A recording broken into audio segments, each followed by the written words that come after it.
Welcome to the Grand Theft World podcast, brought to you by the members of GrandTheftWorld.com. We got a lot of news to unpack in the next 6 or 7 hours. This week in Grand Theft World News, we're going to cover stories like this. Elon said, let that sink in, or let this sink in. It's debated, the sync picture, but Elon took over Twitter and things are changing. Will they change as much as everyone optimistically hopes? Or maybe a little bit less? Maybe there's going to be a council of deciders to see if your speech can be free. Maybe there's not going to be a uniform freedom of speech platform. Maybe there aren't going to be degrees and limits, even under Elon's guidance. We're going to learn more about that story tonight. And just when you didn't think that Kanye could dig deeper, he got out this week and he dug a lot deeper with Lex Friedman.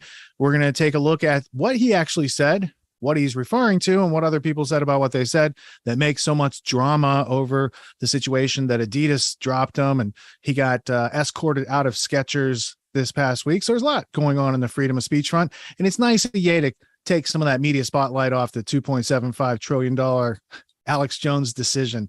You know, he says there's going to be more than one person crucified for free speech, and Ye's up there on Mount Calvary. So next story up, Ben Shapiro, who was a big proponent of mandatory vaccinations, is doing some backpedaling. All of a sudden, he found out they lied. And he's quite upset about it. But I don't know if I believe his indignation, because I think someone like Shapiro shoulda, woulda, coulda known better in this situation and not just trusted the Fauci authorities. And coupling with those realizations that he was lied to by the big bad authorities, Robert F. Kennedy released his documentary, The Real Dr. Fauci.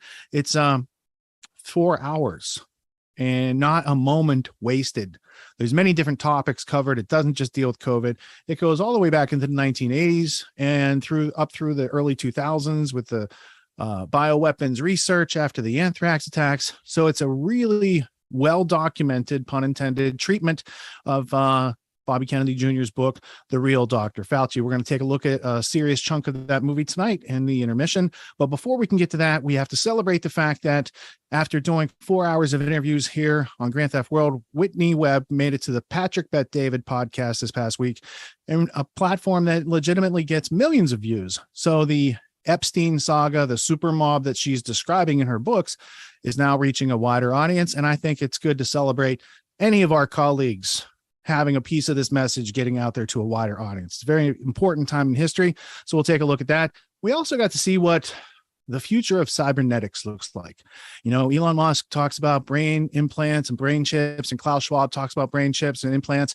Well, we got to see candidate Fetterman, John Fetterman, who recently had a stroke a couple months ago, compete on stage in a debate against Dr. Oz with the help of not one, but two teleprompters, giving him the words to say. So that brings up a lot of interesting questions in relation to technology and U.S.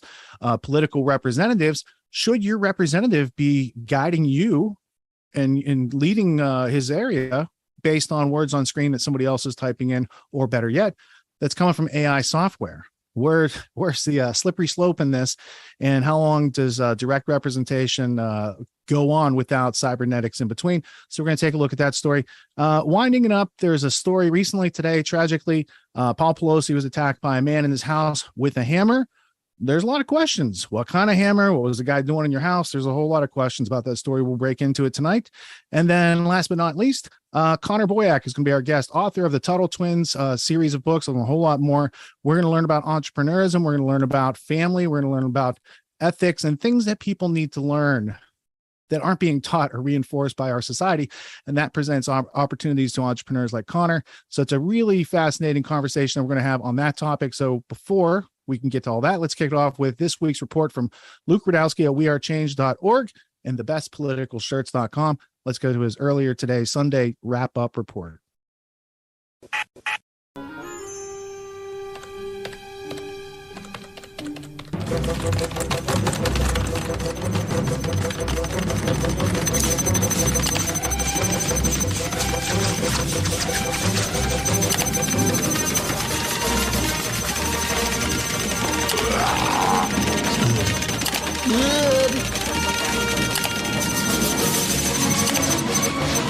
Okay, I had to have made some kind of a dent by now.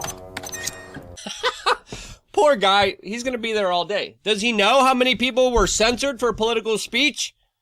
It's a lot of people. Welcome back, beautiful and amazing human beings. This is Luke Gradowski here of WeAreChange.org, and there is so much absolutely crazy news to get into today, especially when it comes to the meme-averse, as Elon Musk himself has fact-checked some real-life fake news from Hillary Clinton, as the story about Paul Pelosi just gets a lot more bewildering and confusing. We're going to be talking about that, all the major fact-checks, people being called out on their bullcrap, what's coming our way on Twitter. Well, we're going to be talking about that, plus a lot more. If you like the shirt that I'm wearing, you could get it on thebestpoliticalshirts.com. And of course, the clip that we played in the beginning of this broadcast is by the extremely talented Drafanzer Memes. And if you're not following him on Twitter, what are you waiting for? If he has a YouTube page, we of course will link it down in the description below. But of course, you could watch many of his amazing memes and clips and goofs and gags and jokes, all specifically on his Twitter page, Twitter at Drafanzer. If again, we'll just link it all down in the description below. As of course, it is brilliant comedic meme magic that definitely deserves to be shared widely. Now, in the making of this video, it definitely looks like the political discussion in this country is centered around the horrible events that led to, of course, Paul Pelosi being attacked. The Speaker of the House husband who was attacked recently, and automatically this tragic event is being heavily politicized, as of course a lot of people are selecting whatever elements of the story that they want to pick and choose in order to set a narrative here that works for them in a political advantage. When in reality, we should be saying, hey, this is horrible that this happened. We don't know what happened yet. We shouldn't be jumping to conclusions, and we shouldn't be using this horrible incident for political brownie points. And that's the exact opposite of what happens. And here, as an independent media organization, we of course have and always will have call out political violence for what it is, absolute idiocy, tools of low IQ thinkers, and something that no matter who it affects should always be called out against. Unlike, of course, many famous leftist commentators who on social media routinely call for political violence, like Brooklyn Dad Defiant, and of course other commentators that do call for political violence, but then when it happens against their side, they feign with how horrified they are. And again, how about we just don't call for violence in the first place, which is, again, what we've been doing here from the very beginning. And in the midst of all of this, it's important to note here that Paul Pelosi did suffer serious injuries. He did have to have brain surgery. And I think first, before doing anything else, we have to call out this specific violence, as well as any other idiot and pundit that has previously called for violence. The second thing we should do from this incident is, of course, try to understand it. Now, according to the corporate media, according to the official version, there was a crazed man that was radicalized and became far right because of the internet, and then he came to personally take out the Pelosi's, launching a very vicious political attack on them. And when he couldn't get Nancy Pelosi, he then of course used the hammer against her husband, injuring him very severely. That's the official story. Now, I think it's important to take this story one by one and kind of break it down here, especially when it comes to the larger assertions by the corporate media that he was some kind of right-wing radical, when we're finding out he was a part of a nudist hippie commune in Berkeley, California, lived in a van, and sold hemp jewelry. Now, that right there doesn't signal the larger tropes of right-wing ideology there, to say the least. This attacker's previous lover was a pro-nudist activist that, of course, was also a very strong left-wing personality. And if that wasn't enough to kind of question that official narrative, we also have reporting from The Guardian that literally detailed how he was listed years ago in voting records as voting for the Green Party. You go even a little further, there's allegedly blogs written by this guy talking about invisible fairy friends, and whether they are his writings or not, they do talk about someone who was, quote, off the wall, which was the way that his neighbors described him, talking about how he used to routinely abuse and sell psychedelic drugs, and essentially, as Michael Schellenberger calls him, a, quote, psychotic homeless addict estranged from his child-hurting lover and their children, who was most likely in the, quote, grip of a drug-induced psychosis, which makes sense when the actions are described here, rather than, of course, just some kind of right-wing organized plot against the Pelosi's here. Yeah, I'll be honest here, it doesn't seem like he's been predominantly driven by right-wing ideology or conspiracy theories. It seems like he was just a crazy person. And the story here gets even crazier from here, as of course Politico is also reporting today that officers on the scene of the attack arrived at the Pelosi's house knocked on the front door and were, quote, let inside by an unknown person, and then they, quote, discovered DePapi and Pelosi struggling for a hammer. There's other people hypothesizing that potentially the glass was broken from the inside rather than the outside. Again, I don't know about these things. Other people are bringing up the 911 call as he then described the attacker as someone named David that he is a friend with of course other corporate media outlets saying that he was doing this as a coy way in order to get the police officers there. And what exactly happened there, what transpired there, I don't know. And I think it's too early to jump to conclusions. I think it's fair that we should at least wait to assess the situation, to wait until more information comes out before having any kind of hypotheses here. But that, of course, is something that Hillary Clinton is not doing. And again, trying to use this tragedy as a way to score political points. This, again, is just disgusting behavior, with her specifically using this strategy and saying on Twitter recently that, quote, the Republican Party and its mouthpieces now, quote, regularly spread hate and deranged conspiracy theories. It is, quote, shocking but not surprising that violence is the result. Again, Hillary Clinton is trying to say that all people who don't believe the government, who are a part of the Republican Party, are somehow responsible for this. And that again, is an unhinged, dangerous, radicalized idea that is pushing more partisanship in this country and more division. Hillary Clinton then goes on and says, as citizens, we must hold them accountable for their words and their actions that follows.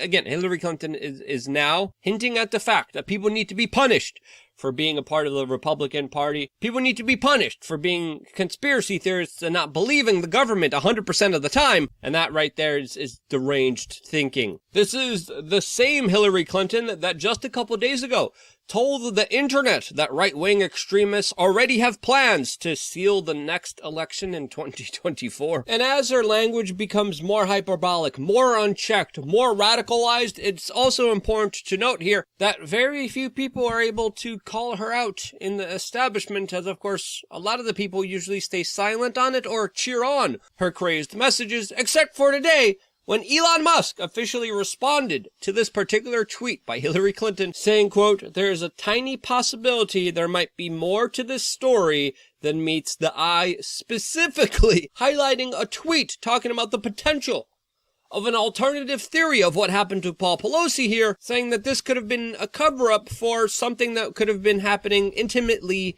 between the two. Now again, Elon Musk didn't say this was a reality. He says there's a small possibility that this could be the case here. But of course now we have a media firestorm with many people in the political establishment, including big pharma representatives like Jimmy Kimmel, who came out and said that Elon Musk is full of ish. And again, I will revert back to my original statement, which was ushered also by Mike Cernovich, who said, waiting for evidence and refusing to accept evidence-free narrative is now a conspiracy theory. And I think he hit the nail on the head here, as at the end of the day, we still don't know what's going on here. Show us evidence, we'll look at it. Either way, what matters at the end of the day is what you could prove, and right now we just know very little. Now, what I do know a lot of, again, maybe we have the prospects, maybe we have the possibility of finally being able to express political ideas without censorship, and if that's the case, that's an amazing potential future that could solve a lot of our problems in our current society. Because being able to talk things out, being able to, of course, de-escalate situation, de-radicalize individuals, talk down bad ideas with good ideas is one of the key essential components towards a cohesive, growing, progressive society. Progressive means growing, not the political idea. You know what I mean. But we do have to recognize that this is all possible because of Elon Musk's acquisition of Twitter. Will he keep his promise? Well, of course, we're going to be keeping his feet to the fire here, as we have previously on other broadcasts before. But so far, things have gotten off at a very promising start, especially when it came to firing a lot of the head people at Twitter, especially when it comes to some of the things that Elon Musk is publicly tweeting about, talking about how comedy is now back, talking about the important need of communication, talking about how individuals will be getting their accounts back. And to some people, this is absolutely horrible. Why would it be horrible? Well, if you allow people to talk freely with each other, they could actually talk and criticize a lot of people in power who don't want them talking to each other and finding out what's really happening to them. And this is why we have seen a concerted effort and larger attack pieces by a lot of very powerful institutions like The Independent, that just declared that Twitter is dead at the hand of Elon Musk. Again, just dramatic, emotional, hyper drivel that doesn't amount to anything. And very interestingly, instead of Joe Schmo, instead of just the average small user with 10 or 100 followers getting fact-checked, or anything anti-establishment being fact-checked, for the first time, we're seeing the President of the United States, Joe Biden, being fact-checked on Twitter, correcting his statements where he is toting how the Inflation Reduction Act puts an end to 55 corporations paying $0 in federal tax, with the fact-checked actually reading how it's only 14 of them that would be eligible for this new tax law. Will they be taxed? Will there be a loophole? Well, we don't know. But again, the President of the United States was saying something that was inaccurate. And very surprisingly, he was held accountable to it, which the corporate mainstream media was supposed to be doing, but they didn't. And it's not just Hillary Clinton and Joe Biden getting fact-checked and presented alternative possibilities to what's happening out there. It's also LeBron James, that from an elitist point of view talked about how some people are unfit to have free speech, describing how people are using bad words here, which Elon Musk officially responded to, saying that the people using all these bad words were inauthentic accounts, fake accounts, spam accounts, as there's a possibility that, of course, spam users were taking this advantage in order to try to make Twitter look bad. Elon Musk is calling it out and actually going after the trolling campaigns that are inauthentic. There was another ballot harvesting report that actually Twitter flagged, which Tom Fitton, the president of Judicial Watch, came out and complained about, which Elon Musk actually responded to, saying, I will look into this. Quote, Twitter should be even-handed, favoring neither sides, and that's a great way to deal with this. And there's a lot of bullcrap out there. There's a lot of lies out there presented by, of course, central controllers and politicians. Will they now be fact-checked on Twitter if that's a possibility, where they could actually face the reality of their words? Holy cow, we're talking about a landscape that is absolutely worth paying attention to, and why. Personally, I'm going to be using Twitter a lot more from now. My account is @LukeWeAreChange. And again, there's a lot of other stuff that should be flagged as disinformation, like this Bilderberg European Central Bank President Christine Lagarde coming out and now saying today that inflation came from nowhere. And that's an absolute lie. That's almost impossible to happen here, as of course what we're going through is not a recession, it's a robbery, as central bankers and politicians have essentially bankrupted the world, and we're going to be paying the larger consequences of that. And in the larger scheme of things, the bigger financial mess we are in, I think, is a lot more serious than some mean tweets that people are, of course, are obsessing about and acting like children about. Again, what's going to be happening with Twitter? I don't know. So far, things are actually going in the right direction, and I can't complain here. Has everything happened that I wanted to happen immediately? No. But I understand in life you don't always get things you want. It's important to be patient. It's important to wait here. As we wait and see this entire thing kind of progress, where is it going to be going? Well, probably towards a WeChat society. And as I previously said before, if Twitter, if X, if it becomes the next WeChat and is integrated in all of society, then I will become critical of it. But so far, I think we have a very incredible opportunity that I think we should not only take advantage of, but we should take seriously as independent content creators and try to, of course, make this a place that is the place to be rather than the place to run away from. I'm going to be doing that as best as I can. Luke We Are Change on Twitter. See you there for that conversation. If you liked my opinion. All right, so that's a good report. Now, you guys, if you're a fan of the show, you've heard skepticism, criticism, incredulity about Elon Musk and how he's likely a front man for DoD projects, and that's where his money comes from. We, the taxpayers, vis-a-vis the Pentagon, up to his blackjack and Starlink and all the other things he has. Yeah. Right, the Tesla motors. There's nothing Tesla about it. It's you might as well call it Edison.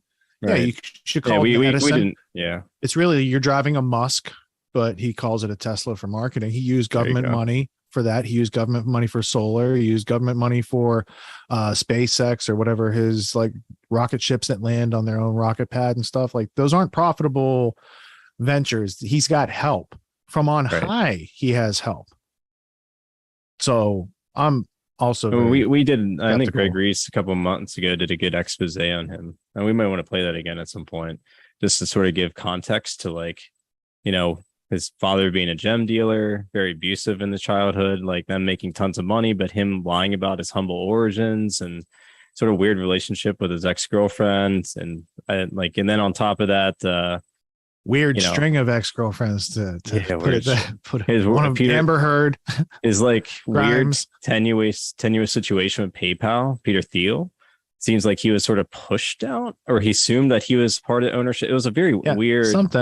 And there was weird things that went on with Tesla with the original. Oh yeah, he bought the original design from the two brothers that actually designed and made the Tesla. He bought, and then he put the car. He owed them into space. Yeah, what do you got? Even search Brave. Who created the Tesla? Martin Eberhard, Mark Tarpening. There you go. Who had the original?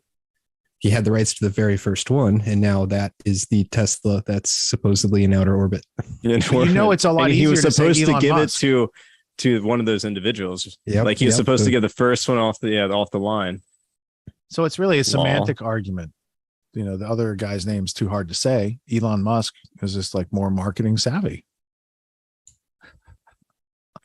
That's what should decide stuff, right? Just because, they're like, give it to this guy. So Musk, there's a lot of questions. Only it was form and function, Rich, but unfortunately with them, it's not form and function. Yeah. And I don't know what he's going to do with Twitter, but those other guys were running into the ground pretty hard. Elon Musk is sort of an enigma because he's clearly a technocrat, but he's sort of like, I don't know, your redheaded cousin, or sort of like, the kid that, isn't part of the cool kids. But at the same time, he's still part of like the same cast. I don't really understand, because he calls out the overpopulation myth. Then he wants to put, what is it, Neuralink or whatever. He's like the enigmatic technocrat, because he says what was he the wants young to go to Mars. child? He wants to go to Mars, but he's afraid of the AI, which is what you need to go to Mars, right? So like he's conflicted. He is very conflicted. Yeah, mind-body dichotomy. Plato style, something like that. So people are getting reinstated on Twitter, it seems, but I don't know if it's going to live up to the memes. I don't know if you're going to see an Alex Jones on Twitter or even a Donald Trump on Twitter. Yeah, there's so many big questions. Or is he going to try to do a delay strategy where he just slowly rolls out and seem like he's going to get closer and closer to make, giving those people a platform? Or is it just a way to prolong the inevitable that it's really, no difference at all? And I didn't follow Trump when he was on Twitter, so I don't care if he's on. I just don't like that a company can. It's the new public square. It's the new sitting president of the United States. Like when that happened, I was like, "There's a little problem in the power dichotomy here. How can they do that?" You're right. Right. But yet they take off, but yet they take orders from the White House when they say get rid of certain people like Alex Berenson from New York Times. That's exactly right. Right. So it's also they do this public-private game. Yeah, where it's a new public square. Yeah. And it should be ruled something more like how hotels are, where hotels won't be held responsible for them housing a criminal with them not knowing it or something. In other words, like it should have the situation whereby which people should just be able to go and communicate to as many people as possible. It's no longer literally the town square; it's now the digital square, and that's what these companies and these social media platforms represent. So to silence that, or to say it's held under sort of private consideration where they get to make up the rules and it doesn't apply to our First Amendment, that's where it becomes this big gray area. And so just it's a mess because of that reason, and they've been getting away with hardcore censorship without being reprimanded for it in the courts. So, well, and I think that when they're saying, well, this was election meddling, these sort of things, the same applies to Twitter, Google, all these other companies. They've done it in other countries around the world. They've overthrown regimes, Twitter revolutions back in the day, right? Like 2013, around that time, there was a lot of things going on like that. So for them to then say, well, when we deplatform and censor people, we're not adversely affecting the election. We're reinforcing it. Oh, okay. Because over there, you're using it as a strategy of war in other countries, but when you do it to us, it's like it's all nice and no problem, nothing to see here. So there's also that, and we'll see, and how naive has higher standards than the former runners of Twitter. And how naive to think it would never come here. That what we witnessed like in 2010, 11, 12, when we had all this sort of like revolutions in the Middle East and whatnot. Yeah. North Well, I think Africa. Eisenhower's address, that whole speech where he warned us of the technocrats, the military industrial media complex. Like he saw how easily they're overthrowing people in other countries. And then like in 1963, Harry Truman said he wishes he would have never created the CIA, that they deceived him about what it was going to be doing. And that he didn't understand, I don't think, the British hand controlling it. He just saw this other thing that he helped create doing bad things. He just didn't see the influence on that. Yeah. So, all right. So let's go to, do we have Christy Lee's Week in Media Malfeasance? We do. Yep. All right. So let's go and check out her summary of this past week in Grand Theft World history. Let's see what she picked. Media malfeasance is really ramping up just in time for midterms. And my guest today is certainly going to understand the inner workings of how this happens. She's a Trump endorsed candidate running for governor in Arizona, fellow veteran journalist, lead anchor at a top news station, who left that behind because it became apparent that it's just a corporate controlled propaganda machine. And now her former station is calling the race already. So welcome in, Kari Lake. Thank you so much for coming on with me. I was shocked to see that 12 days before they called the election for Katie Hobbs with very specific percentages. My gosh, what is going on? Tell me about that. Oh boy, you can't make this stuff up. I get up every morning, Christy, and I look at the headlines, and they are in a frenzied panic because their chosen candidate, the leftist Katie Hobbs, is losing. And on the same day that a poll came out commissioned by my old station showing me 11 points up, I think maybe there was some panic and people went, oh my gosh, we don't want to have to report this. So they, along with the rest of the media, bought into the fakest story, the most fake story of the season, which was a garbage story put out by my opponent, Basement Katie Hobbs, who's basically been hiding in her basement this whole time. She puts out a statement saying they had a break-in at their campaign headquarters and she blamed it on me.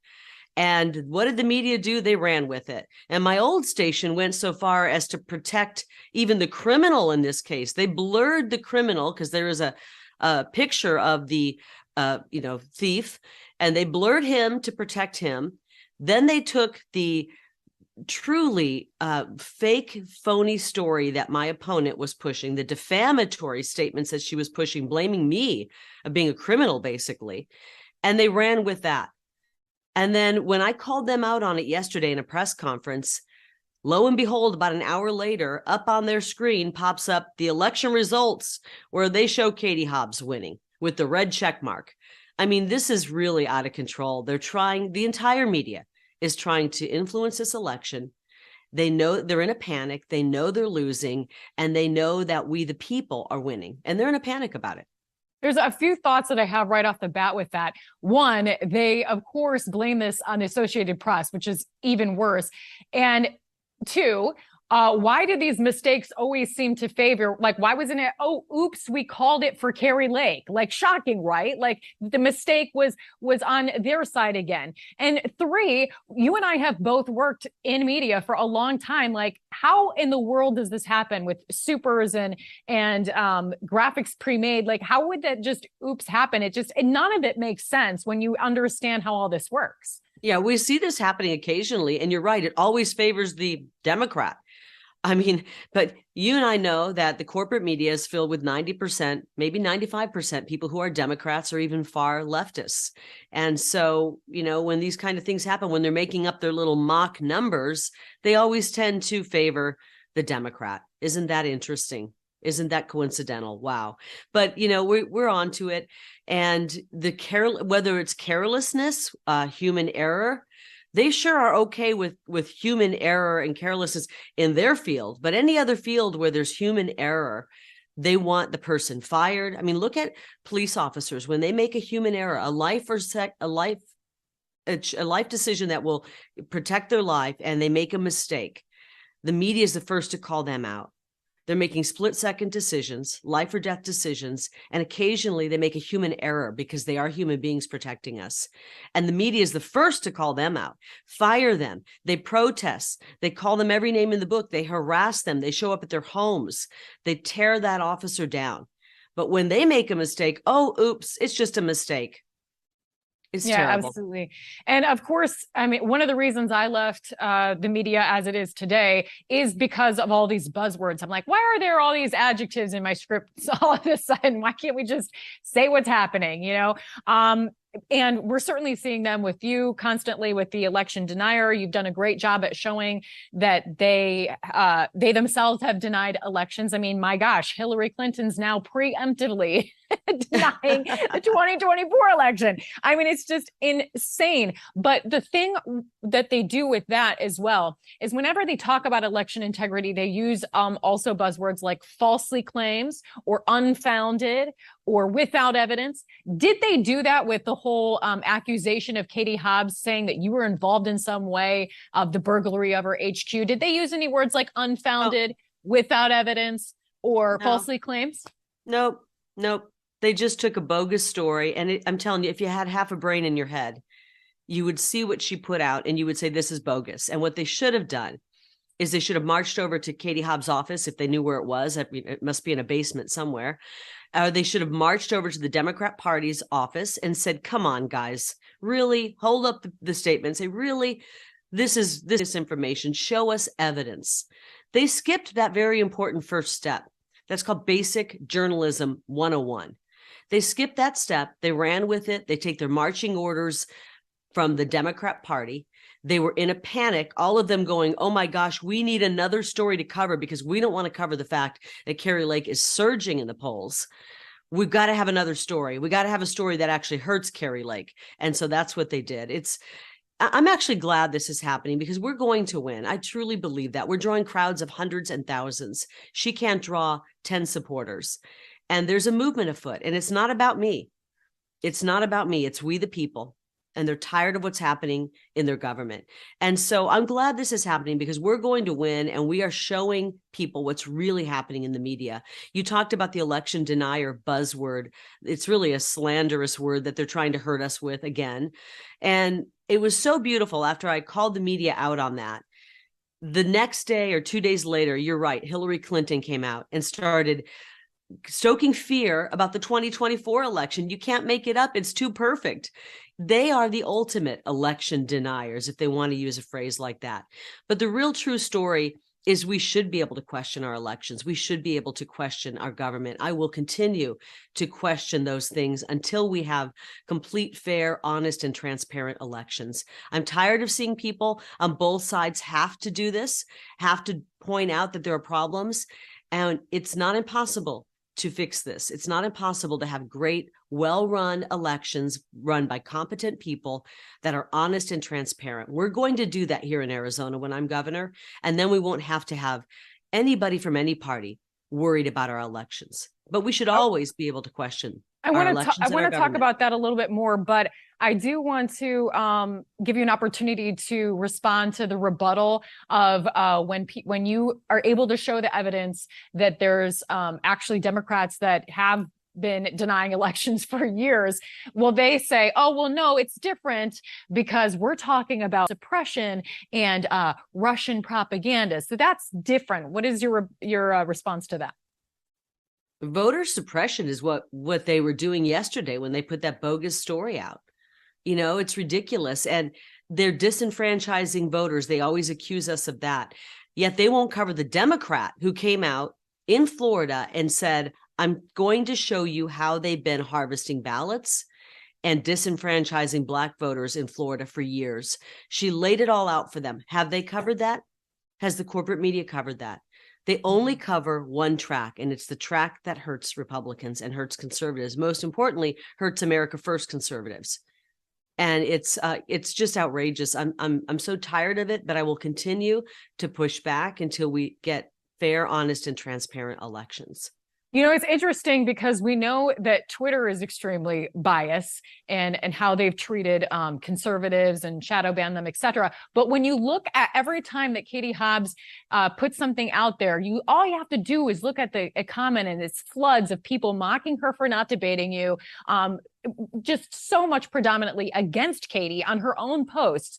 So my thing is I feel like we can see that you're a front runner. We can see it in the polls, but people are still, I have to admit, pessimistic myself because of this election integrity problem that we have. I mean, when she's sending out 6,000 federal only ballots, when we're seeing the AP's already called it for her well in advance, when we see all these things happening, how can we have faith that this is going to pan out as it should?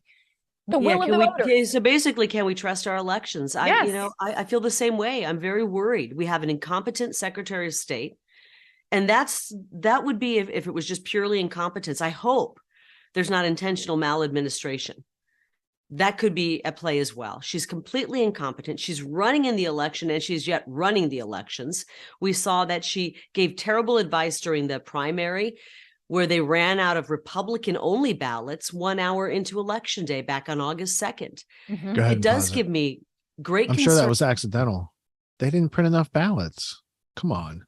All right, so that's interesting that they call it for her opponent before the election, but that's not that unusual. It's just unusual because Carrie Lake, she used to be a TV reporter. Like, she used to be on the other side, and now she's giving them a hard time. And when she played that clip of all the Democrats refusing the election in the past, election deniers, they're called, I guess, right? Mm-hmm. Yeah. And then it's inconvenient that the rules changed. And then it became, you can't say that while they're in power, but when they're not in power, that's all they say. Right. And that's right. So there's just, it's interesting to see how they're, putting a thumb on the scales just to make sure that someone like her doesn't, with her, fresh voice on the situation, maybe change up the politics out there. Cause that's what people are noticing. People like Liz Cheney think that she can just run a negative ad on Carrie Lake and it's going to go the way negative ads used to go in your favor. Now it blows up with Streisand effect, and it just turns out to be because no one trusts the media anymore. So and that's what no one trusts anyone anymore. Like, really either side, but at this point, it's clear which side is just belligerently out of control. Yeah, I mean, it's just totally. So that's why it's refreshing for someone like her to switch sides and basically say, we're going to use the tools that they use against us back against them. Yep. And one of them would be like, can you bring up just a still shot of her screen for a minute? Like her on screen, LD? Let's look at the production value that she brings to the table. She's not your average internet candidate, representing on a Skype thing with a Skype call with a webcam. Sure. There's bokeh or bokeh, however you want to say it. Stuff's blurred out nicely in the background. It doesn't look like a cheap imitation that Zoom does, right? Right. The lighting, right? So if she's the using lighting is the best part, yeah. You can tell that's the softness. Look at the softness. So it's actually the real film, tone to like they would use something called a beauty dish to do a close-up on an actress. And it makes sure that all their lines are soft and blended because HD cameras can do wonders for wrinkles. Bringing out those contrasts. Yeah. Fine stuff you didn't even know you had. And all of a sudden close up. Oh, geez. Right. So like just her self-representation. She appears to be an individual just on a Zoom call, but there's a lot of production just going into her setup over there. So there's that aspect. Then she's bringing to the table like her journalistic research chops of investigation, asking hard questions. And now she doesn't have someone to tell her not to ask those questions. Actually, now to ask those hard questions, it totally benefits her in her campaign candidacy. So it's going to be interesting. See how they hold a voice like that back or put her off to the side so she can't be heard so easily. And, they're giving her the soft Alex Jones treatment. They're not completely Ron Pauling her, where they just like skip over and just pretend that Ron Paul wasn't running. Yeah, they just acted like he never existed. That's exactly like when Ron Paul runs, it'd be like, here's number 1, 2, 4, 5, 6, and 7 in the presidential race. Right. Yeah. They just don't need a number 3 candidate there. You don't need to know his name. So they're still at it. Saying. And with all the evidence of voter indiscretions with the ballot boxes and 2,000 mules and all that sort of stuff. Right. There is legitimate concern over whether or not people's votes count. There is so much potential fraud and harvesting and just messiness, just error that occurred. I mean, there's so many factors that went into the chaos that was the 2020 election. So with COVID's like now a perennial issue, does that mean like every time we have an election, is it going to be one of these situations where it's like because of early voting? I don't know if that's still a thing, if it's going to continue to be a thing, if it's state-based, and then federally it's every 4 years we're going to be dealing with the same issue perpetually now.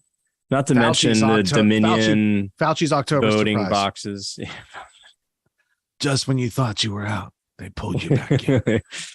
Godfather 3, I see. I couldn't leave in the middle of a new pandemic. That's what, I had to stay. They bring him back.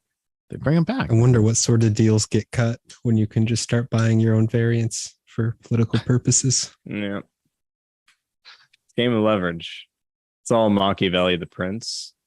There's a funny euphemism I had for that. I have to think about it though. But it's all, Machiavellianism.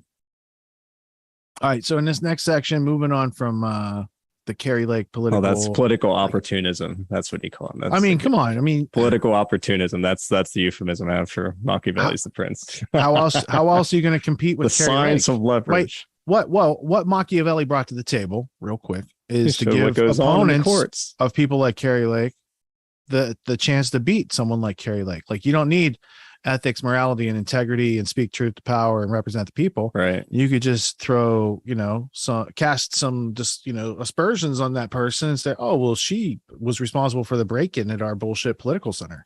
Yeah. Just like somebody might say, someone went and hit Paul Pelosi with the hammer because they don't like what Nancy does, which I don't think is the case. I think it's more likely what Elon was hinting at because of how Jimmy Kimmel reacted. He's almost like he's a client of the same dude or something.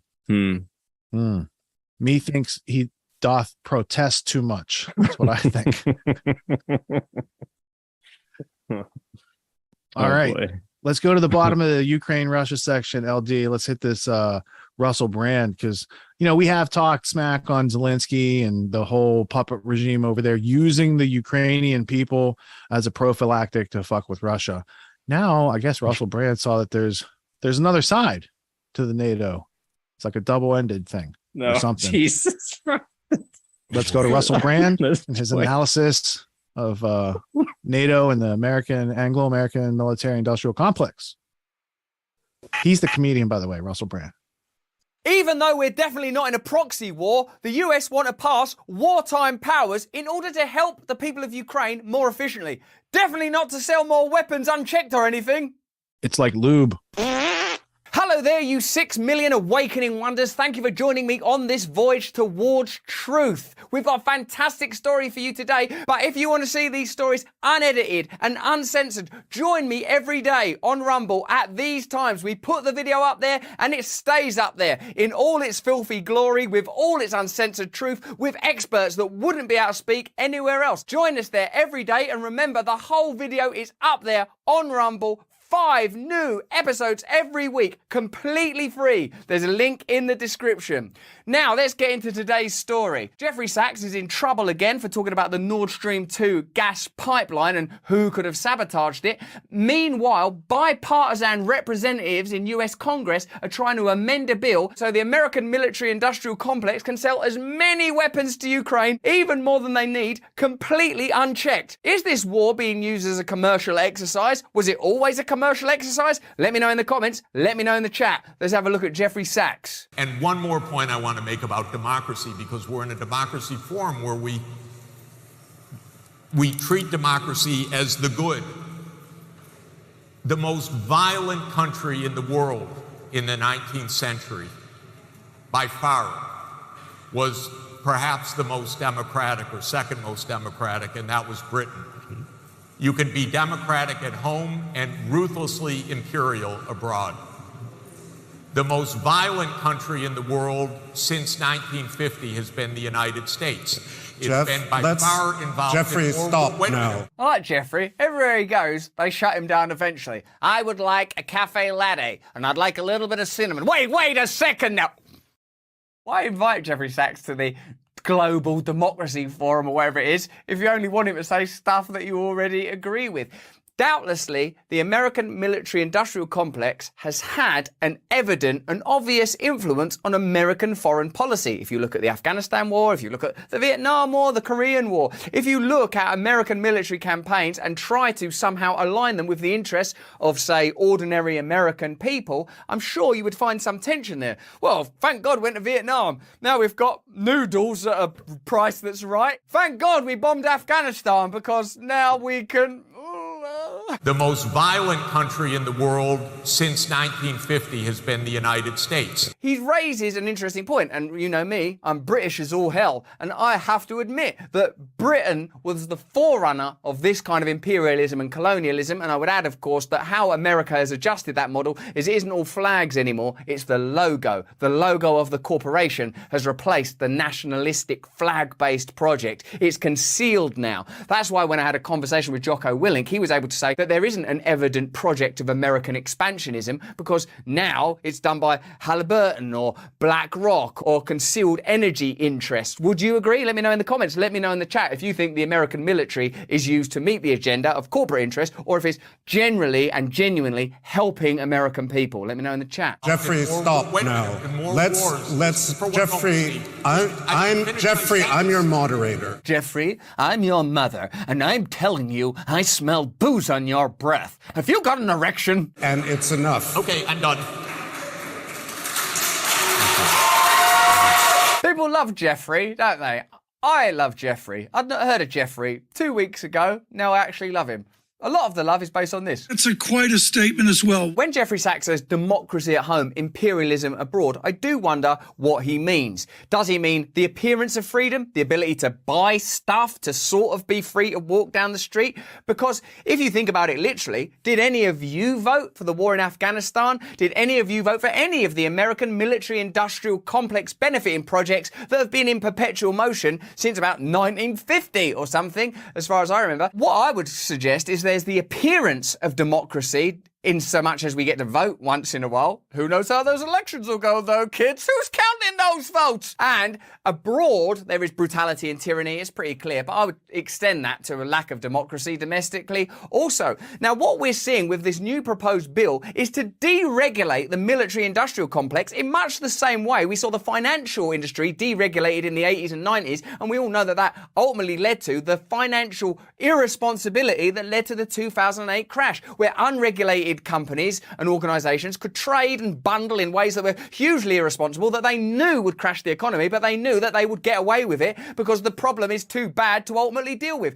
Now, scale that up to actual military matters and consider the consequences. They're not going to have to pay for it if there is some sort of mad nuclear war. They've probably got all their bunkers built already. So I suppose I'm saying, did what we learned from the 2008 crash lead you to think more deregulation in an even more dangerous industry is the way to go? Or do you think that the military-industrial complex has to be held to account? That American taxpayer dollars should go towards service people if it's part of the military budget, rather than 50% of the Pentagon's money going straight into the hands of military-industrial complex, which has been the case since 2001. Let's look at this story in more detail. Okay, so this is some brief stats on American military history. There are only 3 countries in the world that America hasn't invaded or has never seen a US military presence: Andorra, Bhutan, and Liechtenstein. At this point, they might as well do those ones just to complete the set, like Monopoly. The United States has invaded or fought in 84 of the 193 countries recognised by the United Nations and has been militarily involved with 191 of 193. It was engaged in 46 military interventions from 1948 to 1991. This can't always be humanitarianism, can it? It can't always be, we're just trying to help,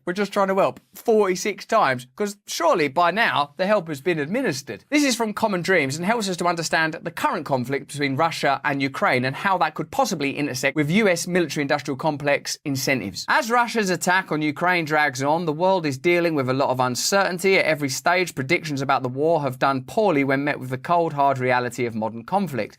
One thing has been certain from the start: the US defense industry is going to cash in. A recent example of this came last week when Senators Jack Reed, Democrat, and Jim Inhofe, Republican, proposed a new amendment to this year's National Defense Authorization Act. One Democrat, one Republican same cup. The proposal would give the Department of Defense wartime powers that would free it to buy huge amounts of artillery and other munitions using multi-year contracts. Ultimately, that's an economic imperative that requires a humanitarian angle to sell it. But it seems like it's economically guided as an idea. The amendment would also authorize the Pentagon to skip competitive contracting for Ukraine-related deals, including billions of dollars worth of contracts to refill US stockpiles, and it would waive other provisions aimed at stopping weapons makers from overcharging taxpayers. Waive them. There are provisions that stop weapons makers from overcharging taxpayers. Now, what did you just learn in the pandemic? Would you have liked a bill that prevented Big Pharma from overcharging taxpayers on certain medical products? I would have liked that because the data is now in. They did overcharge. They made huge profits, the biggest profits in their history. Do you want to see comparable deregulation for the military-industrial complex? You see what happened in the financial sector as a result of deregulation and a lack of ability to democratically hold accountable the people participating in that. Do you want that when it comes to missiles? I don't. Let me know in the comments. Let me know in the chat. When we're on Rumble, we're able to go into more detail and bring guests in that can speak in an uncensored way, in a way you would never get away with on this platform. That's why you should join us there 5 times a week. Videos stream at these times, but they're up all day, and it's worth clicking on and signing up and tuning in. As an unnamed congressional aide told Defense News, the move would allow contractors to produce far more than Ukraine needs. Well, that by definition is crazy, isn't it? Please, we need weapons. How about more weapons than you need? Well, actually, even under these circumstances, that would be too much. Too much for who? Us. Oh, yeah, right. No, of course. Anyway, have all these weapons. Oh, taxpayers! Instead, we're buying for a two-front war. It's hard to think of something as high on everybody's list as buying a ton of munitions for the next few years for our operational plans against China and continuing to supply Ukraine, the source said. Do you think that operational plans against China means a war with China? Because that doesn't sound like a happy holiday. That don't sound like a fun hobby. That don't sound like a lark, does it? A war with China. What's going on now? You run out of... Because there's a... Can't we do Andorra, Bhutan and Liechtenstein before China? I mean, of course, that will be a terrible humanitarian disaster, but at least it wouldn't destroy the whole planet. In other words, lawmakers and defence contractors are taking advantage of Ukraine to get their weapons wish list, according to Bill Hartung of the Quincy Institute. It's part of the larger push to exploit the war in Ukraine to jack up Pentagon spending for things that have nothing to do with defending Ukraine or any likely future scenario, Hartung said. Like when they used the COVID money to buy drones and armoured military police vehicles. As Defence News notes, the proposed legislation also authorises contracts for 20,000 AIM-120 advanced medium-range air-to-air missiles, which Ukraine has not fired extensively, if at all. You know what you guys need? Yes, of course. Diplomatic solution to this ongoing war. Yes, but even more than that, you need 20,000 AIM-120 air-to-air missiles. Oh, we've not used them extensively. What do you mean extensively? We've not used them at all. And that's why you need 20,000 of them at a price that's right. Oh, taxpayer! The package also includes purchases of several other missiles that seem to go far beyond Kiev's wish list. They're laddering it up with extras like they're selling you a car. 1 cup holder, 2 cup holders, AIM-120 missiles. Oh no, I don't use them extensively. I'll get you 20,000 just in case. Notably, it's unclear whether these weapons would actually be useful in the case of a US-China war. Or so they're preparing for the next war? Or how many wars ahead are they? They're running out of countries. If you are watching this from Andorra, Liechtenstein or Bhutan, get yourself a metal umbrella. It's building stockpiles for a major ground war in the future. Oh no, Mark Kansian of the Centre for Strategic and International Studies told Defence News. This is not the list you would use for China. For China, we'd have a very different list. Well, as long as you've got a list for every potential war, we can all relax nice and easy in our beds, crossing our fingers that tonight ain't the night that the old AIM-120 is ultimately fired because I was just bored of not pushing that button. In related news, Lockheed Martin announced Tuesday that it plans to expand its production of the High Mobility Artillery Rocket System, better known as HIMARS, by more than 50%. The decision follows months of positive publicity for the weapons system. What's it doing? Going out with Taylor Swift? How's it getting positive? Hey, look at this weapons system. Oh, it's crazy. It's edgy. It's a new Harry Styles. That weapon system is wearing like a lady's top and some earrings. I like that weapon system. It's in line with our culture. Good. Oh, taxpayers! Month of positive publicity for the weapon system, which seems to have sparked increased interest from governments in Eastern Europe. Oh, yeah, we got to be like them with the new Harry Styles weapons. This is fantastic stuff. It's so cool, man. I don't need publicity for a weapon. It's a last resort. The announcement comes just a month after the army said it wanted to double HIMARS production and triple production of certain types of artillery in response to the war in Ukraine. This type of boost would require new or at least dramatically expanded production facilities, raising concern that it will be difficult to scale back down in the future, which would be bad news for everyone except for the military-industrial complex for whom this entire situation appears to have been constructed. But I don't know that for sure. I'm not an expert in global politics. But over on Rumble, every day, we get great guests like... All right, so let's rewind that real quick mentally. He starts out with Jeffrey Sachs. Jeffrey Sachs, I think he's a Columbia professor of economics. They invite him on those TV shows because usually he's saying stuff that they want him to say. Right. I don't know why they keep letting him on TV and inviting him places, because he started with saying things about COVID and the vaccines. Yeah, and we showed him a number Nord Stream of times. 2, right? Then Nord Stream 2, he's like letting the cat out of the bag early, because the whole thing in their culture is don't let the public know the narrative too soon. Wait for the public to adopt all the consequences and avoid litigation, and then tell them, oh, sorry about the thing, right? So whether it's Nord Stream 2 or the jabby jabs or any of that, he's just pointing out, like he's like the guy that no one told him, hey, we're not supposed to say it out loud, right? So he's just like saying what's obvious, and they're like, Jeffrey, that's enough. I'm your moderator. I am your moderator. How right? ridiculous was that, right? I'm your moderator. I mean, it's okay.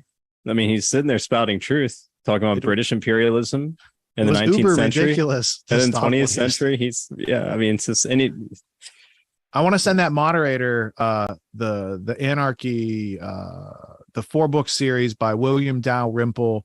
One of one's called The Anarchy. It's all about the British East India Company and conquest of Asia, and that would be the whole historical bookmark prior to what Sachs is saying. So what Sachs is saying is a very educated perspective, and they're like, we can't let the public know, because they might start putting 2 and 2 together. Because like to the Western world, it is presented that the British got rid of slavery first, like they led the way, right? That's this is the standard official propaganda. Story. Yeah, because there's of William a number of Wilbur movies Force, yeah. Right? They got a lot of propaganda that'll support that. And I would point out, just as Sachs said, democracy at home, imperialism for the rest of the world. While they did that on the island, they did not do that in their colonies. And to this day, there's still like 40 countries with the Queen's picture, soon to be KC3's picture, on their money. So what the British Empire transformed into is something that might look like this logo right here. That is the cover of the United Nations Global Straitjacket by Joan Vion, who also wrote a book on Prince Charles, the author of The Sustainable Prince, which is a very hard book to get. But if you can get a PDF copy, a script, something like that, it's good read, because what she's pointing out is just like what Jocko had said to Russell, insofar as you don't see it as American imperialism, you see it as Halliburton and Kellogg Brown and Root and all these other companies, right?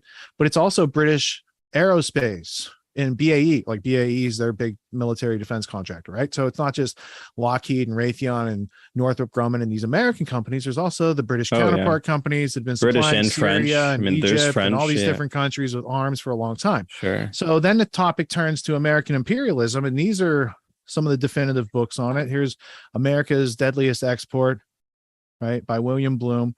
Killing Hope, U.S. Interventions, CIA since World War II, right? Those 46 use cases.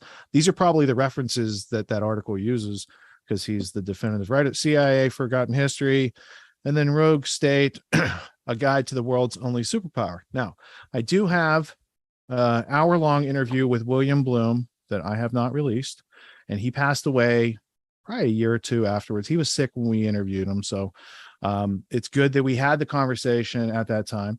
And what I pushed forward was, do you understand that it's not just the Americans, but it's also our British cousins, right? When Lincoln got assassinated, the play he was seeing was called Our American Cousin. Mm-hmm. So we've been playing with our cousins. There's so much symbolism around. Yeah. So. Now, let's take a look at how Britain has played with its other cousins. Tsar Nicholas, who was Kaiser Wilhelm, right? Those are the cousins. That's World War I. They played with their cousins by creating World War. Guess what they're doing with their American cousins? They're taking over the world, and America's we get the out of bad which rap they for it. fomented the communist revolution. 100%. In World War One. I mean, it's just so. Yeah, there's a lot of history to even what just like a 12 or 13-minute Russell Brand video is bringing you.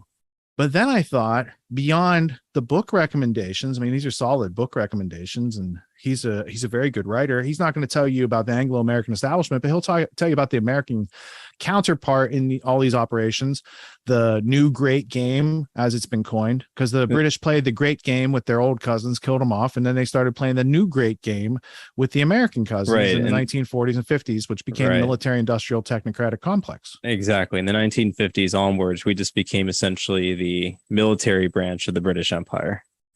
We're essentially the the British dogs, if you will, that go in and like police everything. And that's what we do in a way. Whereas, Britain didn't need to continue for a long time, the British had to do it for the Netherlands. Right? Because you had the Dutch royal family. There's, other royal families that were also powerful. Right. So there's a lot more to it. But I guess the gist would be, I thought about, while we're listening to that Russell Brand report, how could we best serve the audience on this topic? And so I asked Justin to look up, I said, can you pull up Eisenhower's entire speech on the military industrial complex where he gives the warning? Because what he's warning about is, I'm not going to go too much into detail on this, but Eisenhower wasn't the cleanest utensil in the drawer, if you understand what I'm saying. He had gotten in with some psychological warfare people who became very notorious, maybe in a presidential assassination a couple years later. So he was running with some people that were breaking rules. And while he was doing it with them, he's like, this is pretty cool. But when he has to step out, he's like, maybe it's not cool if they keep doing this and it could get out of hand. So he has this whole warning speech. Now, the warning about the military industrial complex and the technocrats, right? He mentions these things specifically. It's all brought to you by the media industrial complex, which he doesn't really mention, the TV cameras and the lights and all the other stuff. He was head of psychological warfare in World War II. So 100%. And he had people under him like C.D. Jackson, Charles Douglas, and a couple other notorious psychological warfare people. He worked with Nelson Rockefeller in that same theater of Europe. So there's a lot what a coincidence. It's stacks and stacks of coincidences. So Eisenhower being the first 5-star general, and then becoming a president of the United States in the heyday of post-war, yay, America. He had this warning, and then it's backed up by like things that Truman said in 1963 about how he wished he wouldn't have supported such things. And they're getting out of hand back then. Same thing that happened at FDR, the end of his his life. Yeah, the business and plot. Same thing that happened with Woodrow Wilson, in regards to the power he had sort of come to realize exists.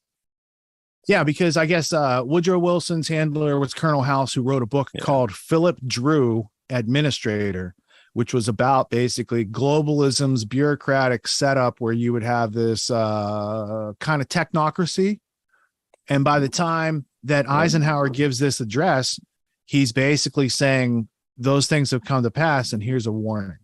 So, LD, do you have that clip? We got him. Okay, so I want to play. It's a 16-minute clip. From my understanding, this is the entire speech. I've seen the entire speech before. I don't like how we're always shown just this one little piece out of it, because I'm like, what's he really saying, right? Because there's like also in Bobby Kennedy's Fauci movie, they use that JFK speech about secret societies. That's a classic example of excerpt lifting or quoting out of context. Because like I remember when I first understood and heard the whole speech, I think it was through Corbett, who did a report on it like 10 years ago. Which one, the JFK secret societies one or the Eisenhower one? It would be the JFK one. Okay. Because with JFK, he goes on to show like, well, if you keep listening to what he says, he actually is in support of secrecy and in support of keeping things sort of clandestine and sort of, behind closed doors because of the imminent threat of Russia and potential nuclear war, even though we're supposed to be repugnant. A free society is repugnant to secrecy and all that sort of, euphemisms used to sort of sell it. But Eisenhower's is different. And that's why it's good to show the whole speech. It is, and Eisenhower's a came contrast. first. Right. So Kennedy had already heard this when he's getting in there. Now, the Kennedy speech in question, I think, comes from Columbia University, October of 1963. It's like 5 or 6 weeks before he's shot. And he talks about secret societies. Yes, but he also says the key phrase in there to me is the secret oaths, because communism doesn't have a secret oath. Right. So there is somebody worthy of the president mentioning at this Columbia speech. Why is he telling this audience as the press association or something like that? Right. He's like, there's a secret society with secret oaths mucking with our constitutional republic. And you guys should know about it. That was part of the gist of that speech. Just the Illuminati was mucking with constitutional monarchs. That's interesting. It's because the Illuminati were anti-Semitic, Tony. Okay, let's go to the clip. All right. Yeah, so according to this post, it says this is his farewell address from January 17th, 1961. Excellent. All right. So the record. That's when Kennedy's getting inaugurated. Right. Pretty much. That's the gist, right? All right. So let's cut to this piece of history. Before JFK was president, Eisenhower had to sign off on American television, right? It was televised. It wasn't in newsprint. It wasn't on the radio. It was a televised event, which was a big deal back then. So let's go to formerly known as the president, Dwight D. Eisenhower.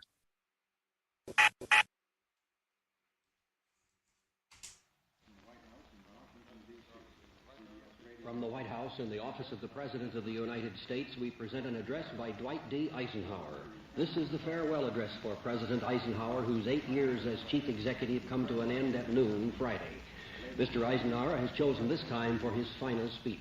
Ladies and gentlemen, the President of the United States. Good evening, my fellow Americans. First, I should like to express my gratitude to the radio and television networks for the opportunities they have given me over the years to bring reports and messages to our nation. My special thanks go to them for the opportunity of addressing you this evening.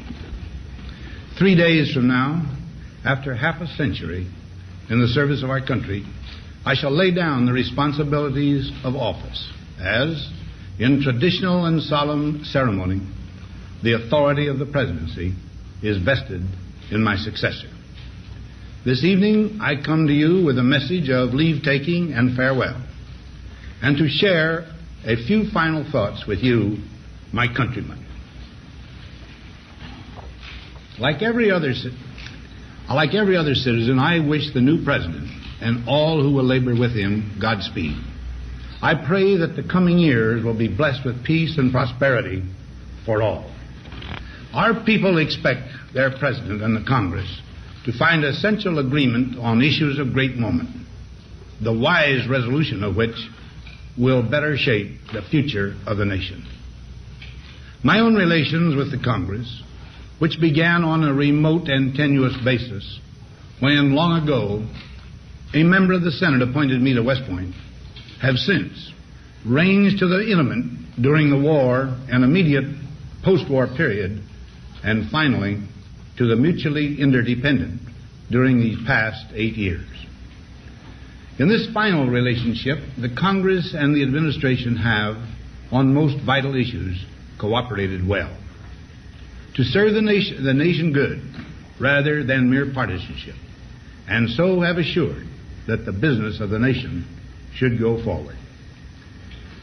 So my official relationship with the Congress ends in a feeling, on my part, of gratitude that we have been able to do so much together. We now stand 10 years past the midpoint of a century that has witnessed 4 major wars among great nations. 3 of these involved our own country. Despite these holocausts, America is today the strongest, the most influential, and most productive nation in the world. Understandably proud of this preeminence, we yet realize that America's leadership and prestige depend not merely upon our unmatched material progress, riches, and military strength, but on how we use our power in the interest of world peace and human betterment.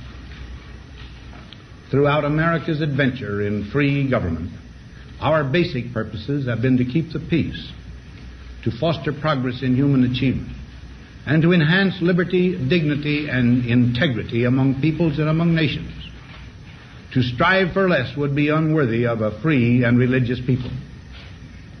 Any failure traceable to arrogance or our lack of comprehension or readiness to sacrifice would inflict upon us grievous hurt, both at home and abroad. Progress toward these noble goals is persistently threatened by the conflict now engulfing the world. It commands our whole attention, absorbs our very beings. We face a hostile ideology, global in scope, atheistic in character, ruthless in purpose, and insidious in method. Unhappily, the danger it poses promises to be of indefinite duration. To meet it successfully, there is call for not so much the emotional and transitory sacrifices of crisis, but rather those which enable us to carry forward steadily, surely, and without complaint, the burdens of a prolonged and complex struggle with liberty, the stake. Only thus shall we remain, despite every provocation, on our charted course toward permanent peace and human betterment. Crises there will continue to be. In meeting them, whether foreign or domestic, great or small, there is a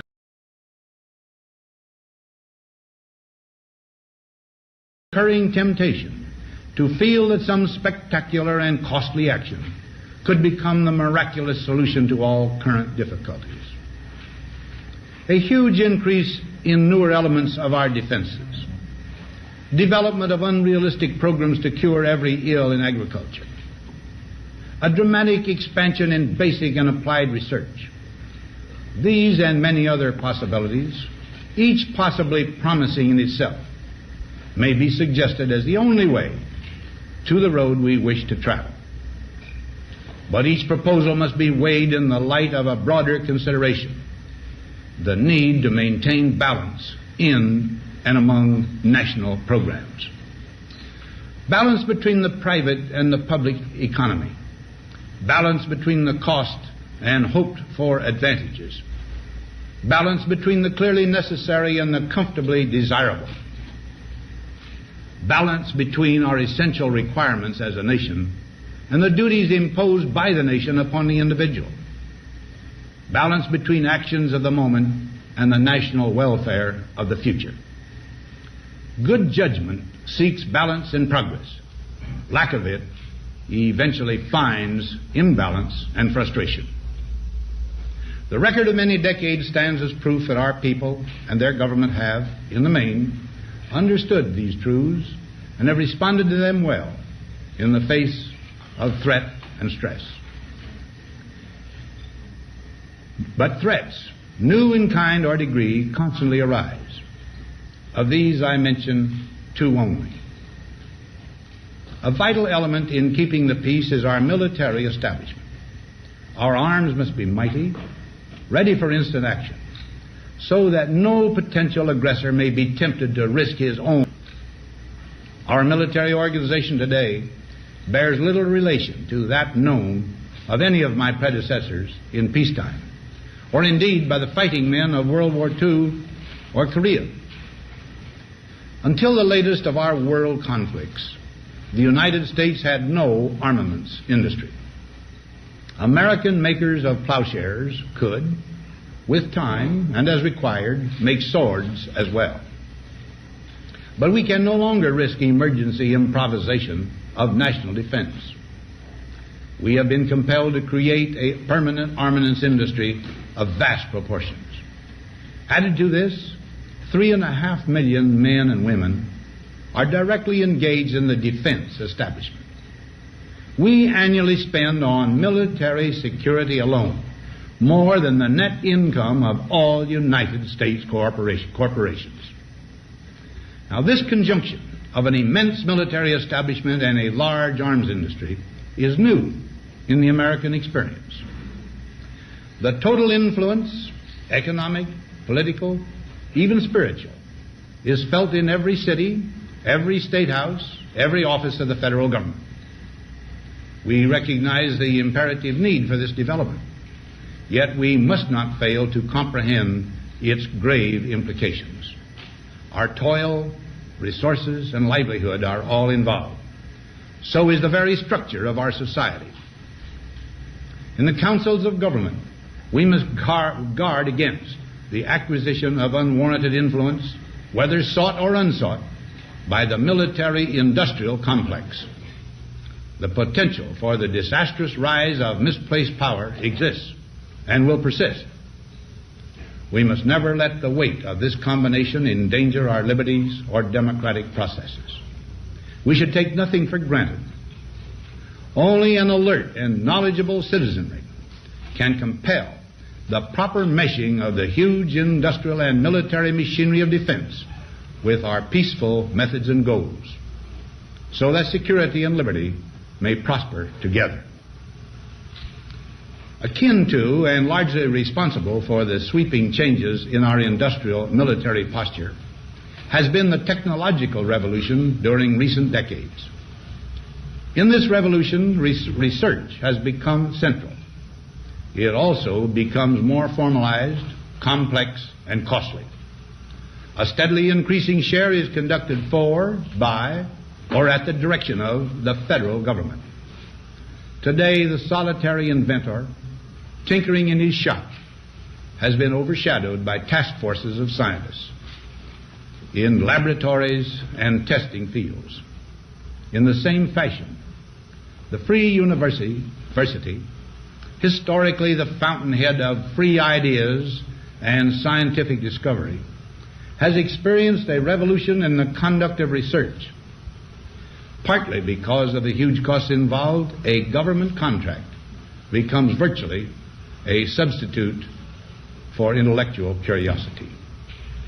For every old blackboard, there are now hundreds of new electronic computers.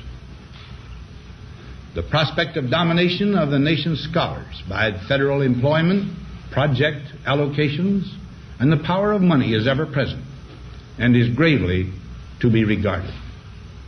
Yet in holding scientific research and discovery in respect, as we should, we must also be alert to the equal and opposite danger that public policy could itself become the captive of a scientific, technological elite. It is the task of statesmanship to mold, to balance, and to integrate these and other forces, new and old, within the principles of our democratic system, ever aiming toward the supreme goals of our free society. Another factor in maintaining balance involves the element of time. As we peer into society's future, we, you and I, and our government must avoid the impulse to live only for today, plundering for our own ease and convenience the precious resources of tomorrow. We cannot mortgage the material assets of our grandchildren without risking the loss also of their political and spiritual heritage. We want democracy to survive for all generations to come, not to become the insolvent phantom of tomorrow. During the long lane of the history yet to be written, America knows that this world of ours, ever growing smaller, must avoid becoming a community of dreadful fear and hate, and be instead a proud confederation of mutual trust and respect. Such a confederation must be one of equals. The weakest must come to the conference table with the same confidence as do we, protected as we are by our moral, economic, and military strength. That table, though scarred by many past frustrations, cannot be abandoned for the certainty agony of disarmament of the battlefield. Disarmament with mutual honor and confidence is a continuing imperative. Together we must learn how to compose differences, not with arms, but with intellect and decent purpose. Because this need is so sharp and apparent, I confess that I lay down my official responsibilities in this field with a definite sense of disappointment. as one who has witnessed the horror and the lingering sadness of war, as one who knows that another war could utterly destroy this civilization, which has been so slowly and painfully built over thousands of years, I wish I could say tonight that a lasting peace is in sight. Happily, I can say that war has been avoided. Steady progress toward our ultimate goal has been made, but so much remains to be done. As a private citizen, I shall never cease to do what little I can to help the world advance along that road. So in this, my last good night to you as your president, I thank you for the many opportunities you have given me for public service in war and in peace. I trust in that service, you find some things worthy. As for the rest of it, I know you will find ways to improve performance in the future.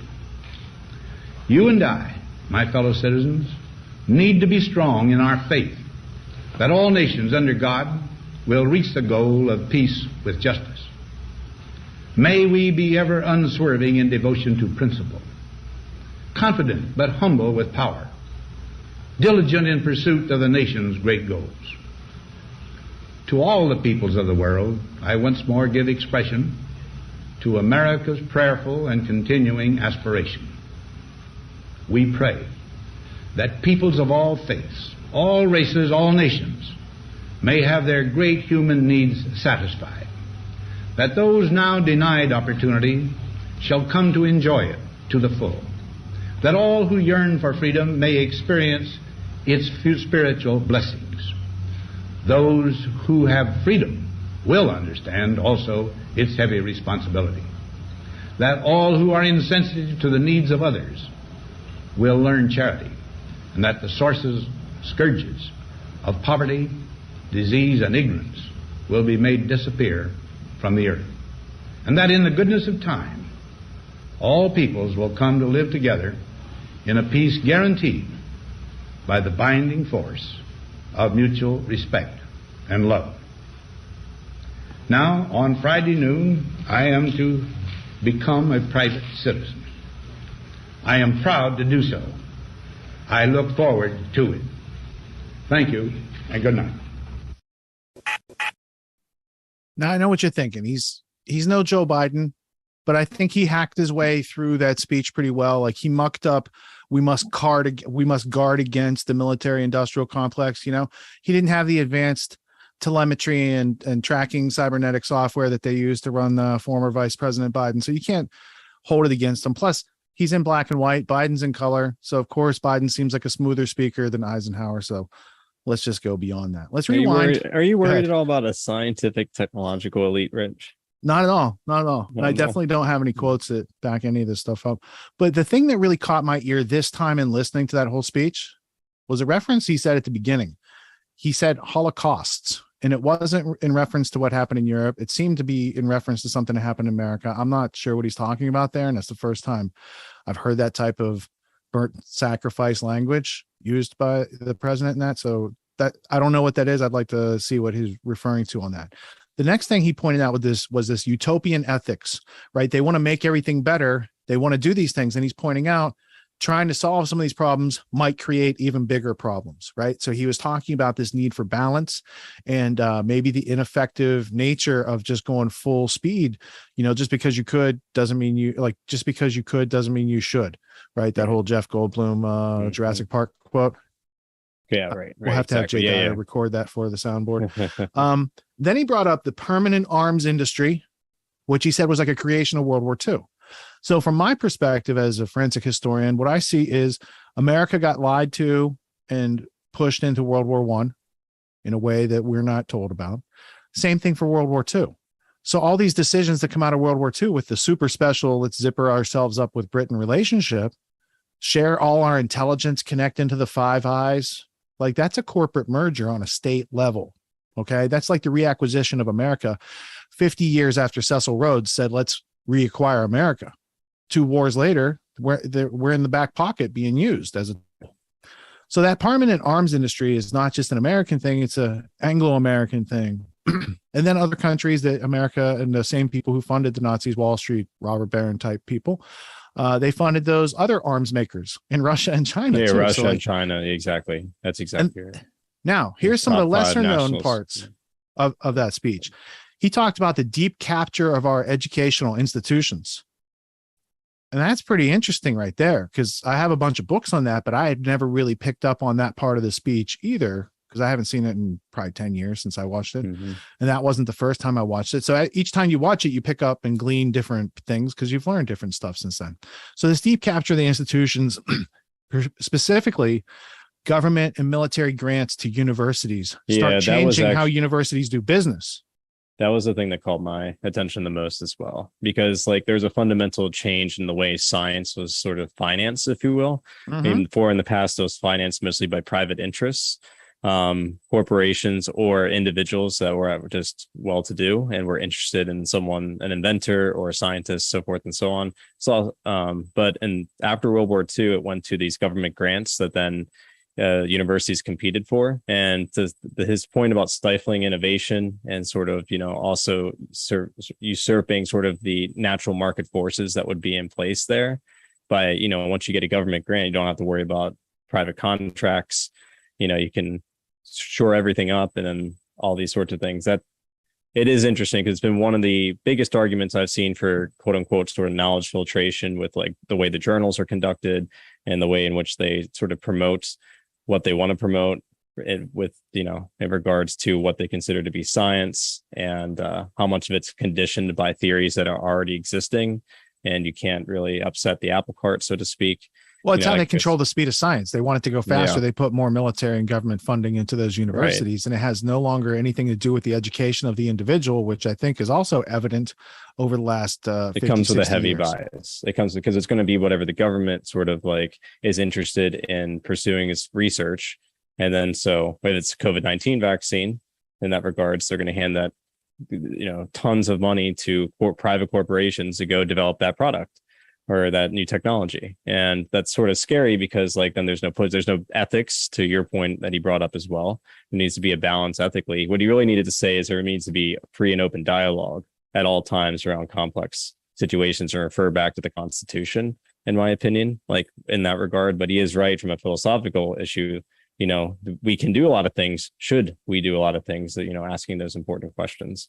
Well, I think also there's this observation. When Eisenhower says this, college education in America was still teaching still teaching people real stuff, right? Sure. And so at the moment that they kick off this military industrial complex that was built on this higher level education, they also destroyed the education so that you can't really compete with the military industrial complex. Yeah. And so as that's right. These companies and war making becomes more powerful, the universities become more and more deep capture and turning out people that are going to support the military industrial complex. Which just like TV and media turn out people who support, which in turn affects the science that's then being conducted and supported.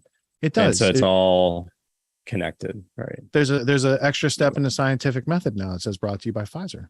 And that helps to make sure that the result is clean. Everyone becomes infected. So the deep capture of the institutions.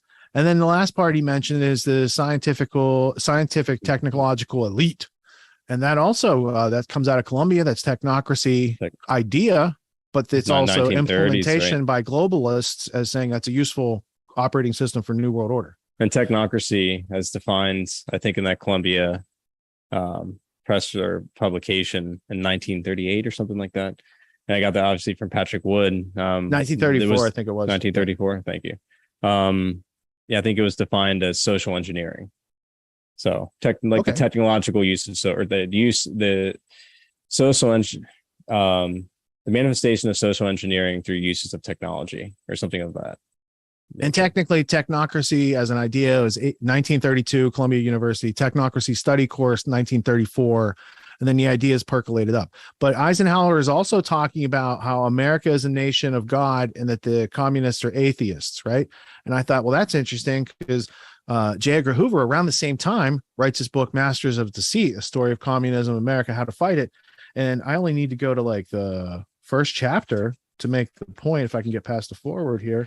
Who's your enemy? No, that's not it. How communism began. Maybe I lost. Oh, right here. science of communism, right? It's scientific socialism, utopian socialism. This is what Eisenhower's talking that's about. Jeremy Bentham, social sciences. East India Company, that's British, right? Scientific socialism. Where these ideas originated. That's pretty interesting.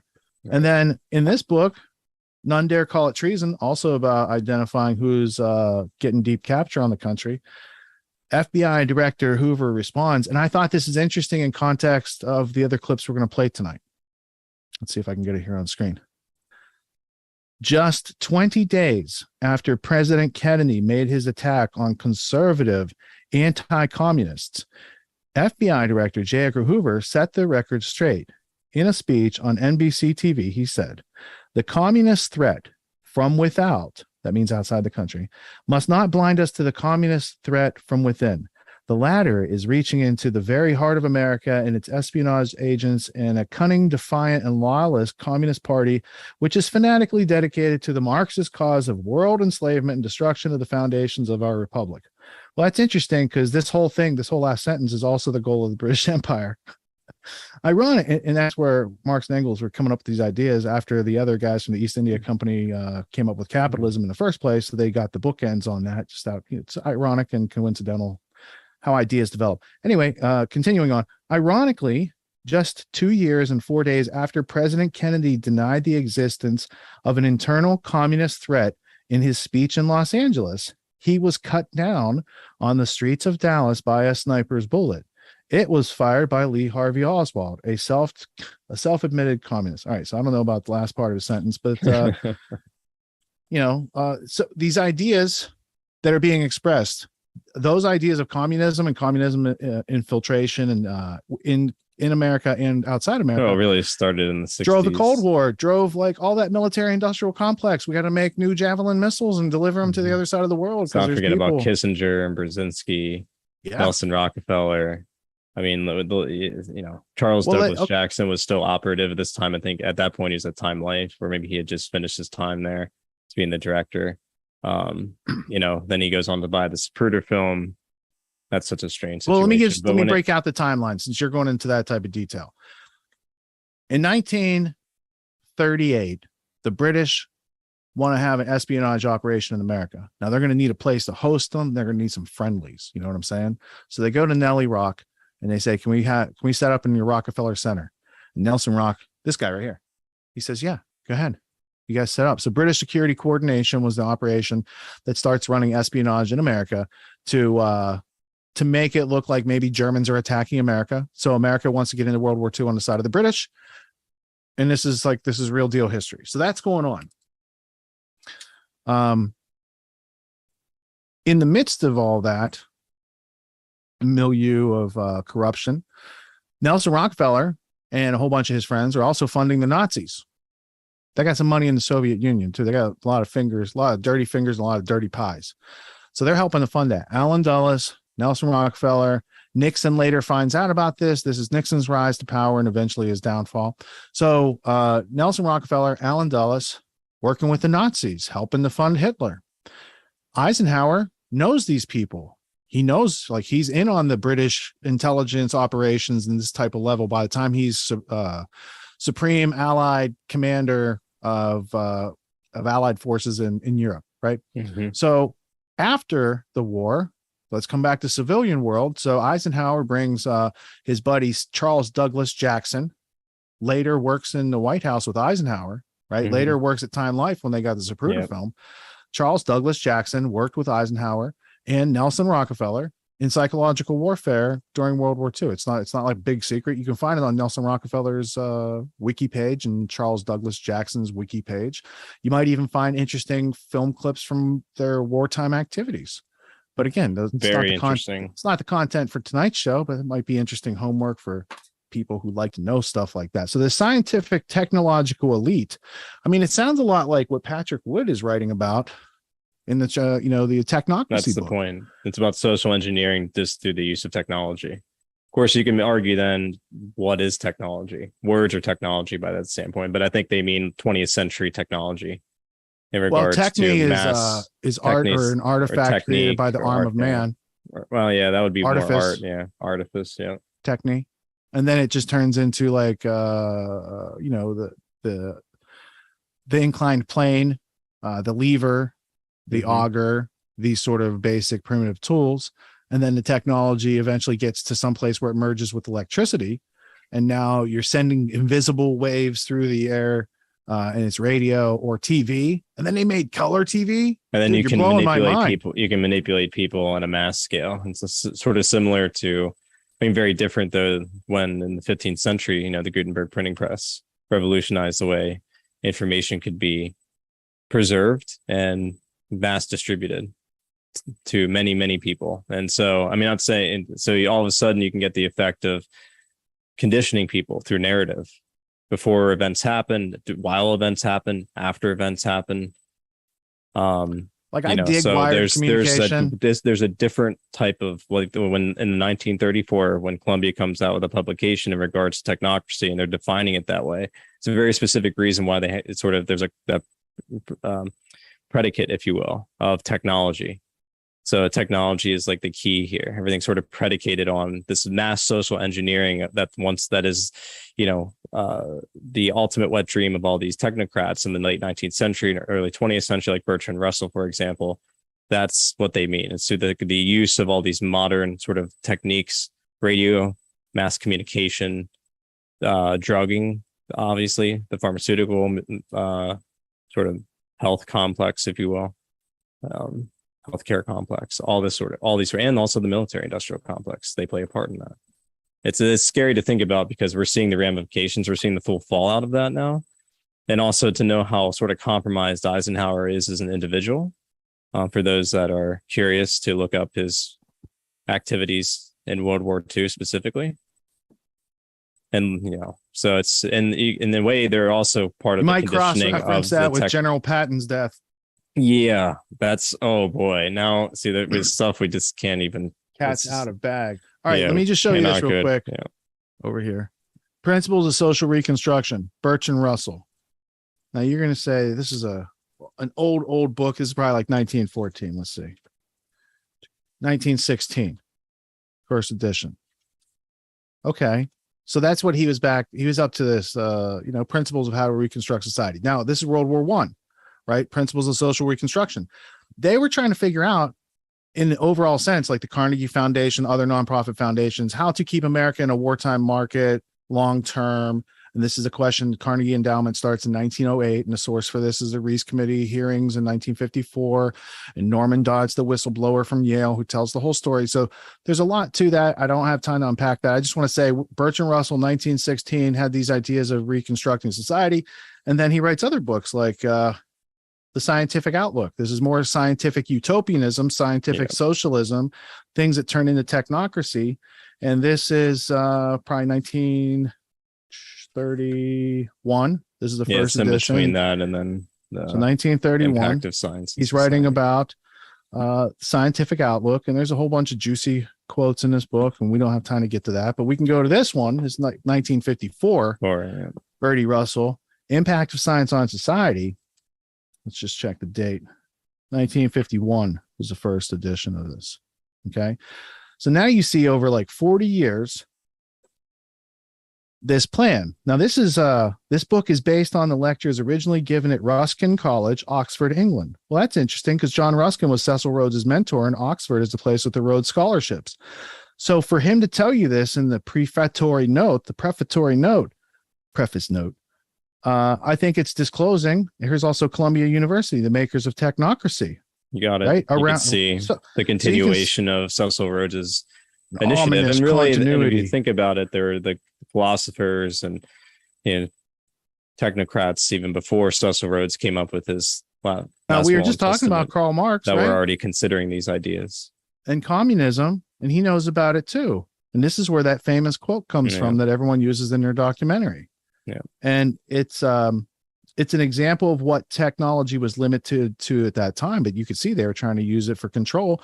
And then he references all the way back to Plato's Republic. And gradually, by selective breeding, the congenital differences. Oh, this is eugenics. He's talking about eugenics in this book, Tony. We're going over examples of excerpt lifting, and it's a really interesting. It's really interesting what happens when you continue to read it. So this is the part where we can tie it back to this theme that goes back to Eisenhower's speech and what Russell Brand was covering in that video. This is where you get the payoff. But to get the payoff, you had to watch like a 16-minute clip, a 13-minute clip, learn about some books, learn about Bertrand Russell, juxtapose some of these ideas, and now you can have a payoff. Can't do that stuff in 3 minutes. More important, this is page 54. More important than these metaphysical speculations is the question whether a scientific dictatorship, such as we have been considering, right? He's considering a scientific dictatorship and making a case for it in this book, The Impact of Science on Society. That's why he's drawing analogies to Plato's Republic. If taken literally, that would be the philosopher king. I'm reading for people who think that it's expert lifting to do the Fichte quote. But you're not telling them the whole thing, Karl Marx. That's not the whole thing. That's he what wants happened. more. That's more why you and I went out and bought says. first editions. Yeah, because someone did call me out when I presented it, and I was like, read the whole book. Yeah. More important than these metaphysical speculations is the question whether a scientific dictatorship, such as we've been considering, can be stable, or is it more likely to be stable than stable than a democracy? Apart from the danger of war, I see no reason why such a regime should be unstable. Hold on. Oh, he's like, it's like three-legged stool, Tony. It can't wobble. That's what he said right here. Excuse me. That's an absurd statement. His publisher thought it was dandy, okay? And he got published. Okay. After all, most civilized and semi-civilized countries known to history have had a large class of slaves or serfs completely subordinate to their owners. Is this guy writing in 1861, right before the Civil War? This is 1950s. That's interesting. There is nothing in human nature that makes the persistence of such a system impossible. And the whole development of scientific technique has made it easier than it used to be to maintain a despotic rule over a minority. That's even a bigger deal. When the government controls the distribution of food, its power is absolute so long as it can count on the police and the armed forces, like the military-industrial complex. That's fascinating. I'm not sure what to make of this yet, but I'll keep reading. You can replace government with large corporation as well. Yeah. In public-private fascistic sort of ways. And their loyalty can be secured by giving them some of the privileges of the governing class. I do not see how any internal movement of revolt can ever bring freedom to the oppressed in a modern scientific dictatorship. But, let's remember what he said in the beginning of all this. Apart from the danger of war, I see no reason why such a regime would be unstable. So what he's saying is there's going to be maybe the greatest amount of despotic rule, but it will be stable. Think about that. That's what he's basically saying. It's like, but this will create a stable order. A perfect top-down, technologically controlled society that will create the greatest slave class that can never rebel against its masters ever in history. Right. So when he's talking about a stable democracy, it's not a stable us. It's a stable. Well, he's not talking about democracy. Well, that's the bait and switch he's doing there. 50 pages later, can a scientific society be stable? He's talking about technocracy, right?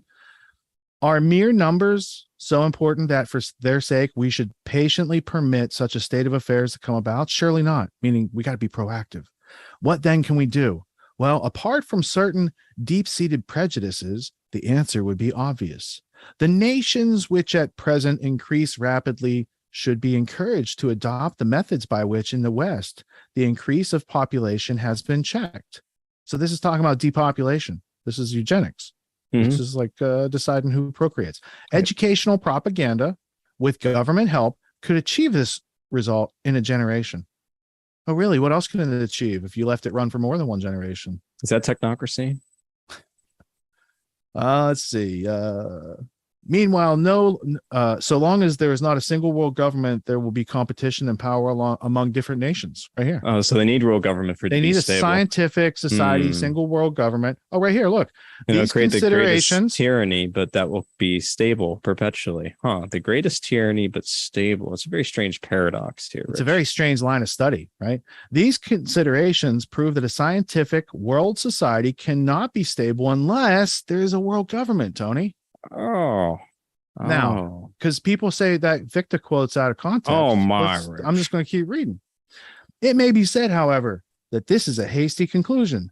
All that follows directly from what has been said is that unless there is a world government which secures universal birth control, there must from time to time be great wars in which the penalty of defeat is widespread death by starvation. Oh, that's the exact president of the world. I was reading the rest of it. I was like, wow. It's the president, but yeah. Oh, wait, there's more. Page 105.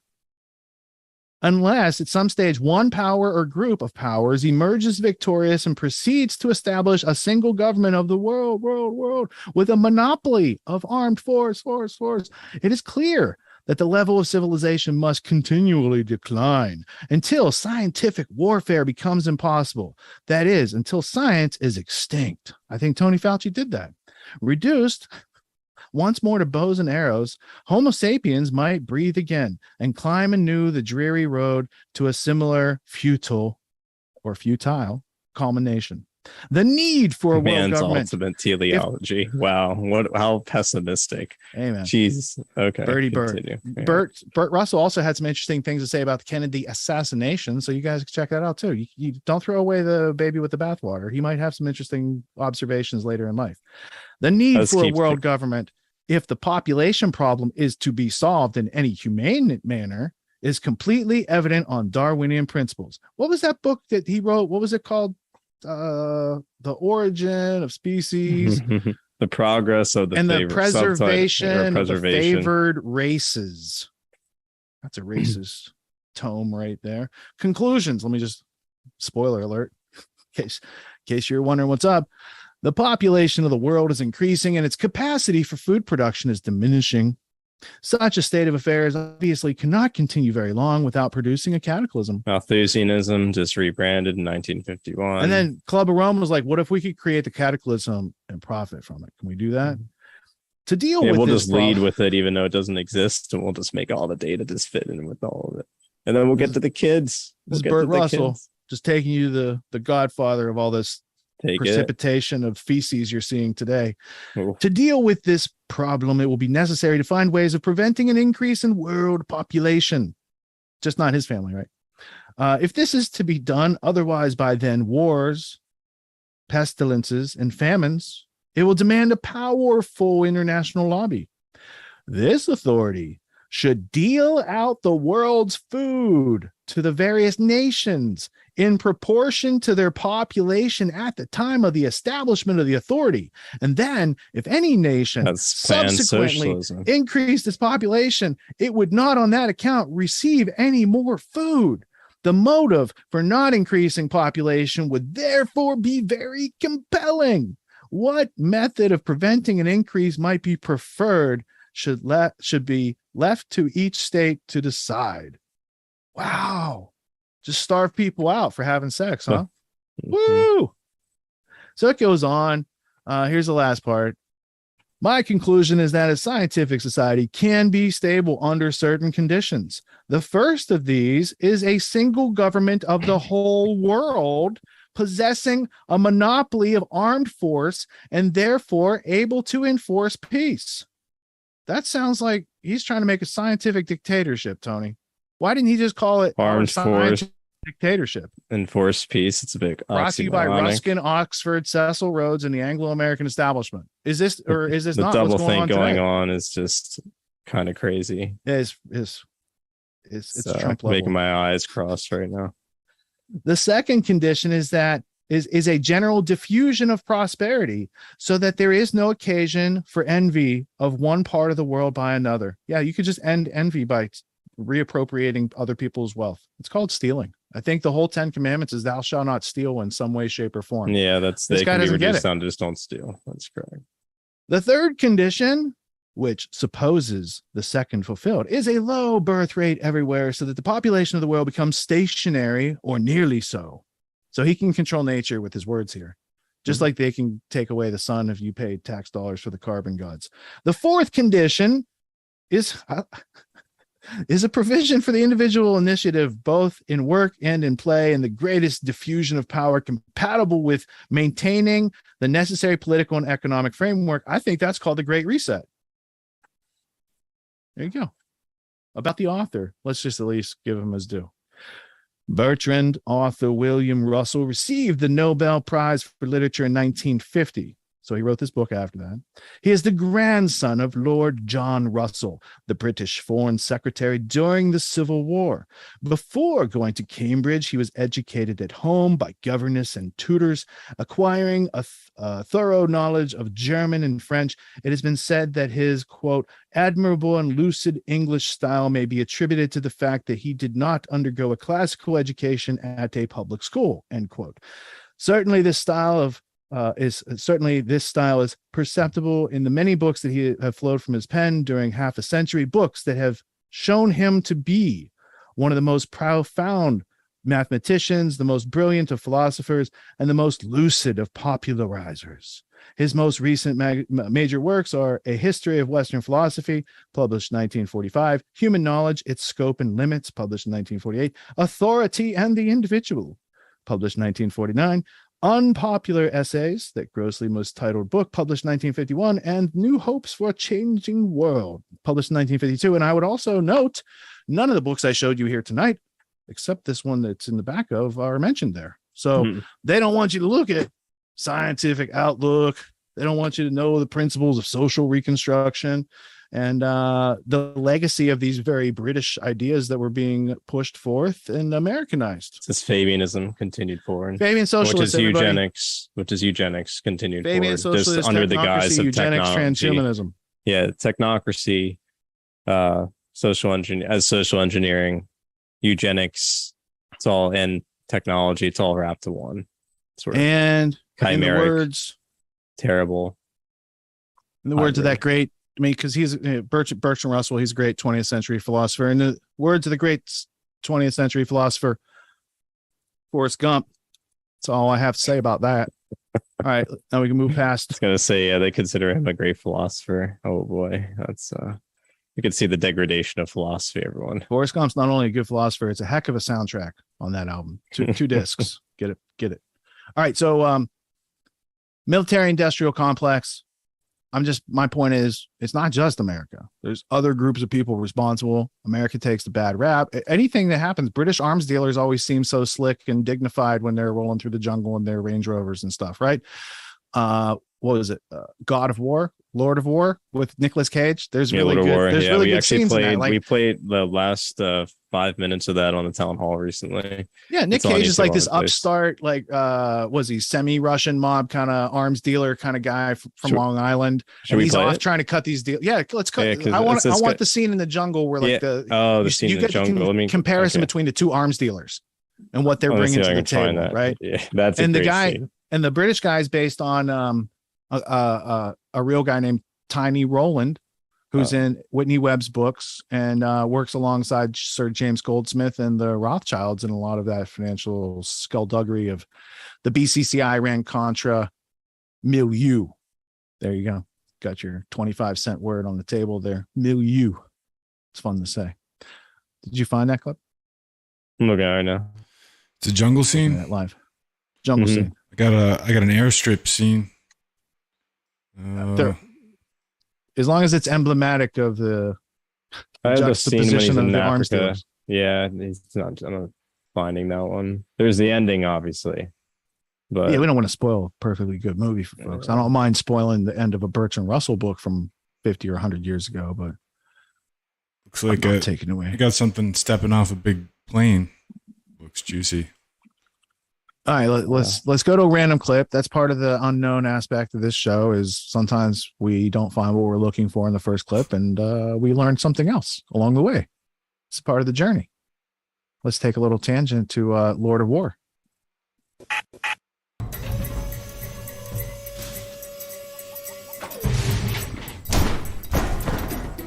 Come here.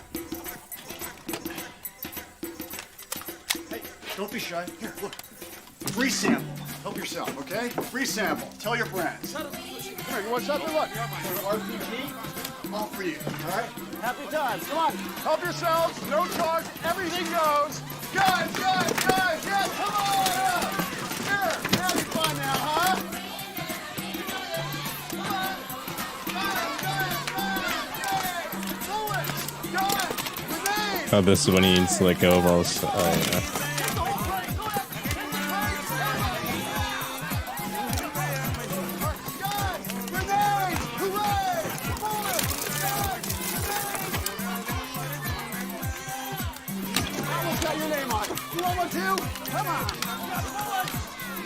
forget bullets. Can't be a shoot a gun if you don't have bullets. Everything goes for free.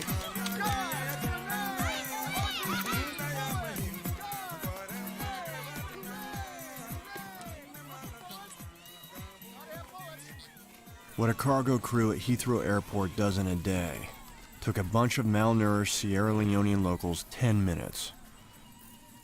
By the time Agent Valentine got there, you could find more guns on a plane full of Quakers.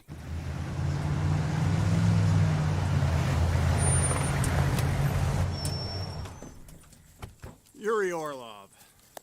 Ow! Fuck! You run from us? No, MBZ, no. Can you run with no legs? Let me make him disappear, Mr. Valentine. Around here, people disappear all the time. I can't do that. Look where we are. Who will know? We will.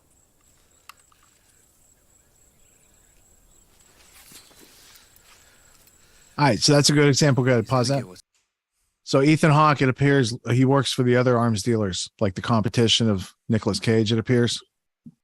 That seemed to be like the U.S. State Department, the legislature, and the private military. Like, no, you can't sell arms. Yeah, that like, produce the arms. Well, Bertie Russell said they need a monopoly on the arms, right? So that's why they, for instance, when people say there's an agenda to remove Second Amendment rights from Americans, and they're like, that's crazy conspiracy theory. I'm like, well, clearly you haven't read the British perspective on such things, because they can't have world government if Americans still have, a variety of armaments. Yeah, at least close enough to be able to defend themselves against all the way up to a cannon. Military. Like that's a thing. Yeah, I know. That's right. Explicitly preserved. It's American history. I think there's was John Quincy Adams the quote on that, the decision. I think the idea is that they really meant equal armament, and that's something Quigley references. Right? Well, even if you have symbolic argument, see the thing that Quigley argues is you can't equally wage war. But here's my flip side. Or that if there's equal armament, paradoxically it creates peace, because at any one time the citizenry can defend itself adequately against the hegemon, or like after a couple tries, Britain got it. Okay, we can't fight them militarily. You got it. All right. However, on the flip side, it's not that you need equal armament to your oppressor to ward off your oppressor. That's the peace diplomacy answer. Because look at what they did in Vietnam. Were those guys better armed than our soldiers? Better trained than our soldiers? Better or any no? What about Afghanistan with those guys in the caves? The Taliban dudes, right? So insurrection fighting, they don't have to be as well armed. They can use asymmetrical tactics. Yeah, corrupted with a lot of like neoliberal. It's the British invasion. They changed our culture right in front of us, and they said we're going to call it. Bezmenov warning in the 80s that he claims happened in regards to psychological subversion. Everyone thinks it's tongue in cheek. No, bro, they just make music. No, they entirely changed our culture because they had command and control of our culture for like 20 years at that point. They got a special relationship. They got their people running the stuff that we call ours over here, from the State Department to the CIA to the seat of the president until JFK got there, and he wasn't supposed to win. JFK cheated everybody. He cheated to get in the White House. You know how we know that? Because the other side had cheated too, but they didn't cheat hard enough. And then they were really spiteful. And then at some point they got their guy back in the White House. His name was LBJ. And they went to Vietnam with him. What do you get, the Great Society with him? He was in it to win it. The Great. So you get all these social programs, you get the expansion of the federal government's influence. So it's just all these new government programs and money supply and lending and debt and so forth and so on. You get the piling on of other allies who attack us, and we don't have to investigate, and it's covered up by Clark Clifford and the other people who wrote national security all the way up to BCCI, like that same cabal coterie of criminals. Mm-hmm. It's all, it's all right there in a tight little history, and a lot of it's in Whitney Webb books. It's a great like crash course history. Like I could read 40 or 50 of these other books about these same people that's in her book, but they all miss the sex blackmail layer, which is the most provocative and spicy part for people. Like, but volume 1, like it's a good summation without needing to buy every single book that Rich he does it to make sure he can corroborate every single point he's trying to make, in case it's almost like you're laying out a court case, and it's brilliant what you're able to show. It's very much like I'm laying out a court case. Exactly. And these are all exhibits of evidence that are being entered into the public record and can be brought to whereas bear not everyone has to do that just to get caught up. Volume 1 is a great summation of really 1950s onwards in regards to FBI, CIA, clandestine. Ruby died of cancer. And then the people that were like, his wife they were developing injectable cancers, like the whole Dr. Mary's monkey line of research. Mm-hmm. Right. I could grab that book. That's pretty fascinating. Yeah. Parallel history to JFK's coincidental assassination. A lot of very How do these strange things happen? I'm not sure. Mysteries of the universe, Tony. Maybe we'll never solve it. Maybe we're not smart enough. That is an interesting question about the cancer injections, so people should look that up. It's fascinating. Yeah, there's also some other. Well, good. Sorry. I'll grab that book during the next clip. So, yeah, it'd be good to get that on the record. I was looking at the old show card here. Oh yeah. I want to move to the vaccines, lockdowns, therapeutics section. Mm-hmm. Let's go to this Good Morning America clip, because I want to first hear from the official sources, because like I need to know how to make decisions in my life as an adult. So I want to hear from Albert Bourla on Good Morning America, because that's what educated people do. They get to the root of it by listening to the CEO, who always tells the truth and never hyperbolizes about his 5 doses now. He's gotten COVID 4 or 5 times or something like that. I don't know. I don't know, man. Maybe his PCR threshold was set too high or something. Yeah, you know what I'm saying? With Spinal Tap was like at 11. Yeah, they have that 111. Boy, turn it up, man. Turn it up till you find something. Don't fucking stop. Whatever it takes. All right, so yeah, let's check out what the American public or the world public's being told about this by Albert Bourla. He sounds he went to the Klaus Schwab School for Linguistics. So let's check it out. Israel. Is that where that's at? Sorry. So welcome back to GMA3, and what remarkable news we have this morning. Pfizer and BioNTech have announced that early analysis of their phase 3 COVID-19 vaccine trial has shown more than 90% efficacy, a number much higher than expected. Yeah, they were hoping for anything at 50% or greater. That's a lot greater. We're going to turn it now to our very own Dr. Jen Ashton with more on this. Yeah, and this has been a day marked with the words cautious optimism, but I want to bring in Pfizer Chairman and CEO Dr. Albert Bourla for the latest on this big news. Dr. Bourla, I know you're having a busy day. Thanks so much for joining us. Pfizer has announced that the vaccine has shown over 90% efficacy in protecting trial participants with no previous history of infection from SARS-CoV-2. Obviously, that's good news.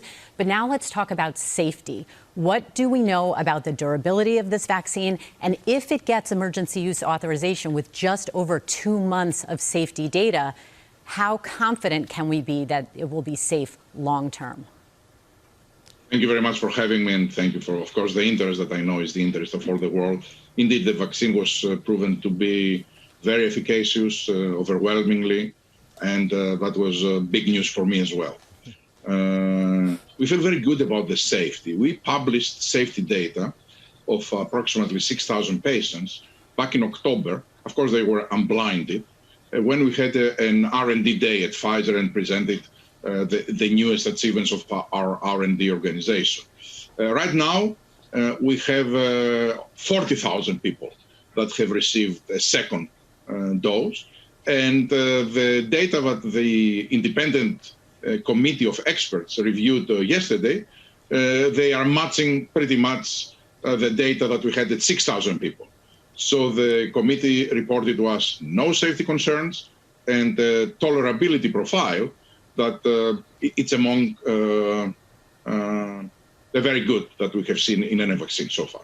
But Dr. Bourla, just quickly for that safety, There's short-term safety and tolerability, and then there's long-term safety. So with going for emergency use authorization at just over 2 months, what about side effects that may not potentially become apparent until much further down the road? Yeah, I think that this is why we'll continue monitoring the safety of the vaccine for the next 2 years to make sure that everything is fine. Keep in mind that to get a full approval, typically for products, they are requiring 6 months of safety data. I think we will have 2 months for the medium. We will have more than 3 months for the original participants. And of course, it's up to the independent experts committee that the FDA will ask, and of course, FDA, to assess the safety data and how comfortable they are. We will only submit if we feel comfortable about this.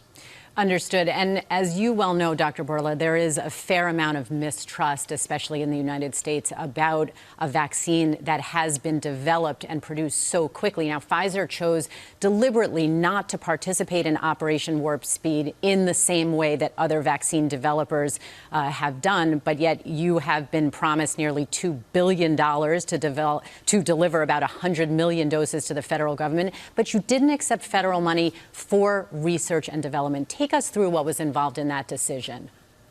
No, you are right, first of all, that there is a lot of skepticism among individuals, among, let's say, citizens of America, that, frankly, they are confused. And I think the main reason for that, it is because instead of having scientists debating the vaccine, the merits of this vaccine, we had politicians. This didn't help at all.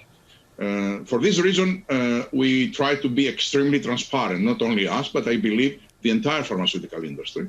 All right, pause that, dude. We published our protocol. So they try to be transparent by not releasing anything for 75 years and blacking everything out by redacting everything, right? So that's what he calls transparent. And of course, that's not Albert Bourla, who's had COVID 4 times. That's Albert Bourla pitching his product as 90% effective and it's super safe and nothing to see here. And we have a couple clips like this because first off, I wanted to be able to justify for all the investors of Pfizer why they're going to increase the price of their offering in the little jabby jab by 4. Now, first, the skeptical part of me says, well, they're losing so many customers, so they just charge 4 times as much and they can still report to shareholders that they're doing good. But at the same time, I think it's also a time for people to question. It's like, are they raising it 4 times as much, 400% increase in cost because now they put it on the childhood vaccine schedule? And then the other part is, of course, we're playing these clips because what Albert Bourla said in the past highly contradicts what Albert Bourla is saying today. And I think that if Alex Jones has to pay 2.75 trillion or whatever because he said some things that were wrong, I think Albert Bourla also should be held to the same scrutiny. He said some things that were wrong, and people actually died from the things that he said. They made life-changing medical decisions without informed consent from a guy who talks a little bit too much like somebody who might have worked on Dr. Mengele's team. So I'm glad that people like Ben Shapiro are realizing that people like Bourla lied and the politicians, that pushed it lied. But also, it's like caveat emptor. Shouldn't we all learn how to critically think and maybe not believe Bourla in the first place? Maybe not watch those news channels in the first place? Because if you trust that channel to be doing the research and thinking for you, you've lost the battle in the beginning. Even this show, we're not telling you what to think. We're showing you how to think, and we're encouraging you to go read the books yourself. Read this. It's not mandatory. It's not assigning you homework. I'm just letting you know these things exist, and these people said these things. They might be relevant to the conversation of what's going on today. But we don't know until we get past that mind fart of conspiracy theory, right? That intellectual featherweight mentality that just uses single, or I don't want to use them as an example, but Eisenhower people was can't even eloquent. agree on a reality existing. People can't even understand all the words in Eisenhower's speech. Yeah, there we go. They wouldn't know what to do if they heard talking like that. Dumbing down from of Biden. American education. Yes, right there. Yeah, 100%. That's Charlotte Iserby. That's John Taylor Gatto. And that's the culmination of, over a century of Prussian education, outcome-based education. agenda, which gives people the impression of being educated when they in fact are not. Right. It almost makes them impervious to being educated because they're so used to being indoctrinated and propagandized. How convenient. How convenient for Birch and Russell. It's almost like they never really legacy realized their own agency. It's Trap them in a little box, get them on the wheel. Break their will. That's all you got to do. All right, so let's go to this next clip. This is Pfizer CEO on vaccine blocking 94% of asymptomatic infections. Remember when they told you people could be infected without symptoms? Fascinating phenomenon. It's almost like saying there's ghosts in the room, right? Are they? Oh, there's a spirit in the room with us now. What's going on? So asymptomatic transmissions and, stopping the spread, right? And doing it for grandma, that hints, like, doesn't that explicitly even say that it's going to stop transmission? Doesn't Rachel Maddow, the Rhodes Scholar, right? So this is like Rhodes Scholar type material here for Oxford University, this Bertie Burt. Oh, here he is on the back. Let me just show. There he is. There's Burt with his little pipe. All right. So this is in the legacy of Cecil Rhodes. Okay. A little smirk on his face. He's smoking. Pipe, looking up at the... Now, in the legacy of Cecil Rhodes, the devil, the impact of science on society. In the legacy of Cecil Rhodes, Rachel Maddow telling you it'll stop the spread, it'll stop transmission. Just do it, you idiots, right? When George Stephanopoulos or any of these other Rhodes scholars in society, they're promoting this plan. It's the plan. Now, there's people like Naomi Wolf, who's a Rhodes Scholar. Doesn't mean she supports that plan because she actually speaks out against that plan. I don't think they tell all Rhodes Scholars, hey, the guy who's giving you this scholarship had a plan to bring America back into the empire. And the way they're going to do it is take away our education and take away our best and brightest and anglify them and then send them back over here to deconstruct America. I don't think she's with that group, right? Even though she got the scholarship. So some people don't embrace that idea. Some people participate in that scholarship, have no idea about Cecil Rhodes or apartheid or concentration camps. Most probably don't there. unless they research the history. It's like joining Freemasonry, not. But Ezekiel Emanuel, a Rhodes Scholar, brother of Ari Emanuel and Rahm Emanuel, whose father was part of the Irgun that blew up the King David Hotel, right? He's a Rhodes Scholar and he knows damn well what it's about making world government through a scientific technocratic system. It's more he was about the doctor in charge for the government under COVID. Dr. Ezekiel Emanuel, Rhodes Scholar, brother of Ari Emanuel, who just canceled Kanye West as if he doesn't get what the Streisand effect is. Like Kanye, Ari, Kanye just said that you're so powerful that you could cancel him. And Ari's like, boom, you're canceled. And then everyone drops him. So I don't know what that's all about. But I think it has something to do with this story because this seems to be a narrative that continues to unroll. Subjugation. No, that's correct. I mean, you got to understand the Rhodes Scholarship. It's about ideological sort of persuasion. So they don't, it's not something so top down. It's like, well, this is really the plan we're coming out with. They indoctrinate these young, cogent or precocious rather individuals with this sort of utopian idealism, right?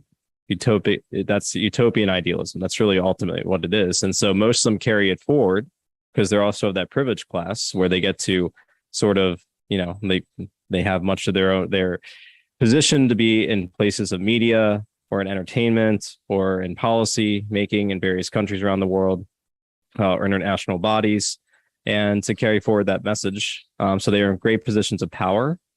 And they believe. See, that's the worst thing about it is like they end up believing in these false ideologies being promoted that is part of Cecil Rhodes' initial initiative, which is really a eugenics initiative because it's part of sort of the Fabian strategy and the emergence of the late 19th century British philosophers, if you will, social philosophers and scientists, which is the origin of the green movement and carbon credits and carbon neutral. But they don't realize that. They don't say that to them. It's just a belief that there really is this problem and they are in the right. And that's what makes it so. But Gates knows that, right? So like the outer circles don't know about the inner circles agenda I'm just saying, and the history behind it. Yeah, even within to your point, within many of these scholarship programs, Fulbright or Rhodes Scholarship, most of them don't. Or, if they do, they read a superficial history. Fulbright, for those of you playing at home, that's like the American Fulbright. version. William Fulbright was a Rhodes Scholar, and he created scholarships at Princeton called the Fulbright Scholarships, which are American Rhodes Scholarships for the same Anglo-American agenda. Yes. Webster Tarpley is a Fulbright Scholar. Facts are facts. All right, so moving ahead, let's play this Bourla clip. Say it. I just won't say Pfizer CEO on vaccine being 94% effective on blocking asymptomatic infections. To me, that means other people around you aren't going to get COVID. You can't get COVID because you got this shot. That's the risk reward. Like, you take this experimental gene therapy injection because it's going to help save grandma, keep you safe, and not transfer it, in a more pandemic situation. So we can have not 2 weeks to stop the spread. It was like 2 years at that point. So they could open back up the world. So people sacrifice what might be their future health, spinning the gambling wheel, trusting Dr. Fauci and Albert Bourla and all those news whores that just repeat what Bourla says without question, without checking his facts. And people died.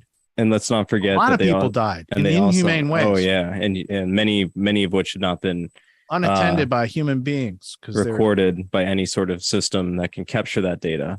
And with the systems that do exist in place, they pretty much stopped counting at this point. All right, so let's check out this next clip and put this into the record, and then we'll compare. Let's not forget real quick. I just want recently. to say this too. They also said it was going to be 2 shots only if you're Pfizer, Moderna, or 1 shot if you're J&J.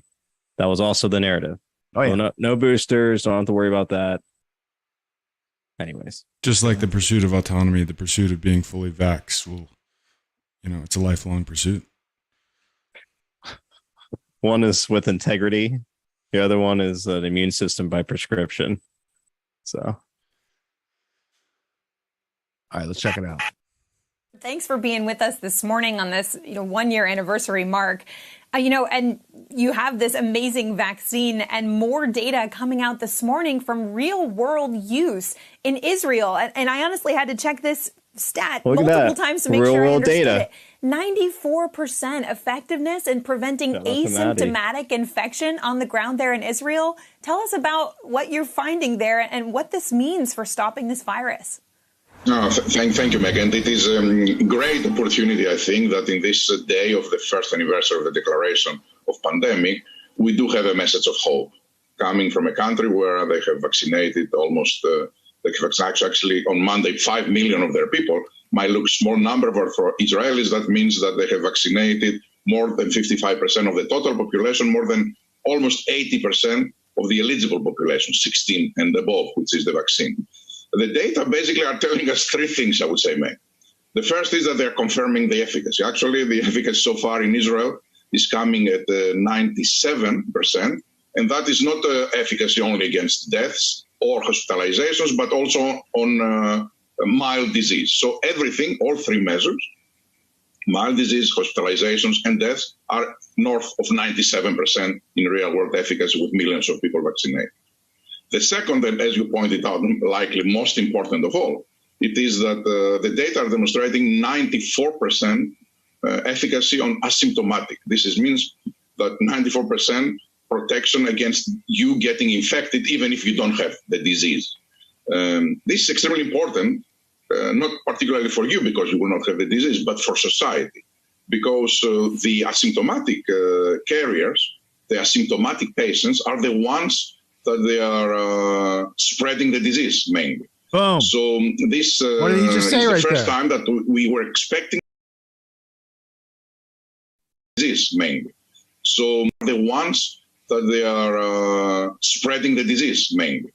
So this is the first time that we were expecting to have something good in terms of preventing asymptomatic, but this is the first time that we are coming with a confirmation of a real world evidence study.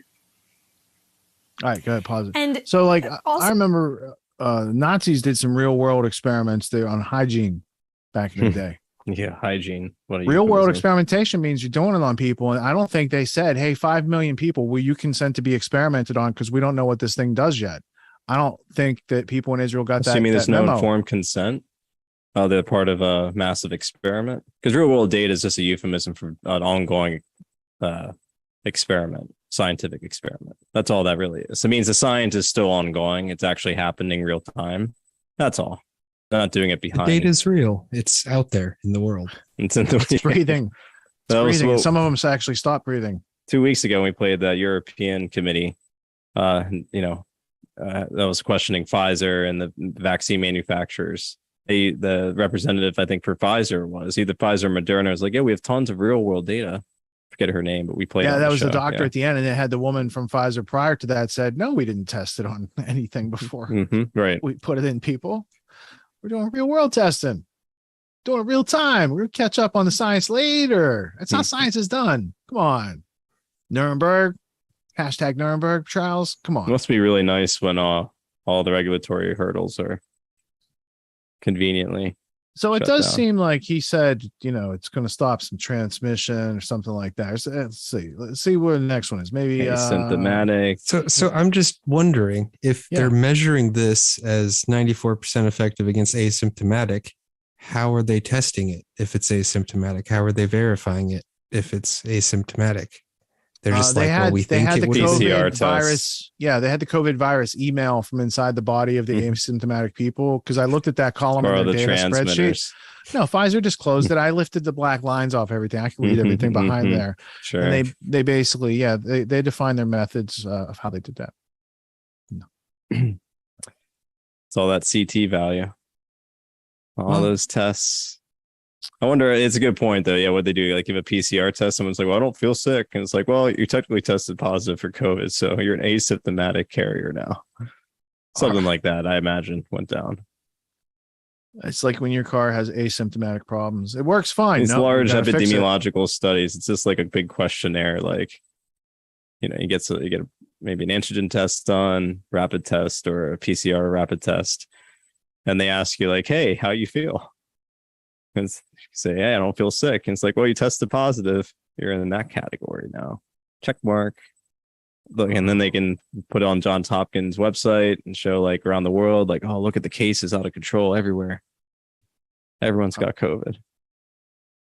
Yeah, here's a story. It's like the musical Rent, but instead of AIDS, it's COVID. I don't know if that's fair, but everyone has AIDS. Everyone has yeah. Oh shit. All right. So I want to go to this Pfizer to quadruple the price of COVID boosters after CDC approval. And then we'll cover the CDC approval of putting a recommendation for children, because basically they know before they release it nothing about what this is going to do, but they tell you it's all sorts of effective. And then they wait for real world data to tell them, oh, it doesn't stop transmission. Then 2 years later, after you've made important medical decisions for you and your family, Ben Shapiro tells you, oh, they lied. Oh, sorry, we didn't know that. But this all could have been known ahead of time. I'm shocked that he did that this week. I want to see that on this. Yeah, we're going to watch those clips too. His wife, the doctor, didn't warn him.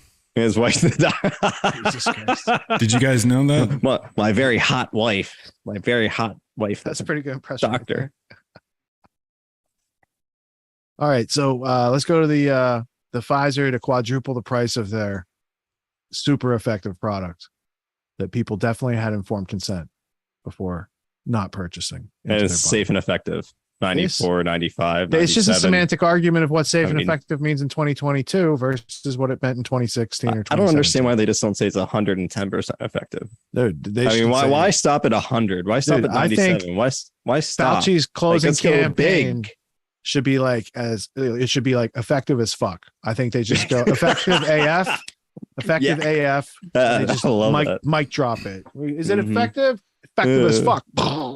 Just leave the room. No, dude, he turns around, it's on the back of his shirt and just walks out. It's a marketing opportunity for sure. All right, let's get fact up and learn about how they're going to quadruple the price of their non-working product because, capitalism.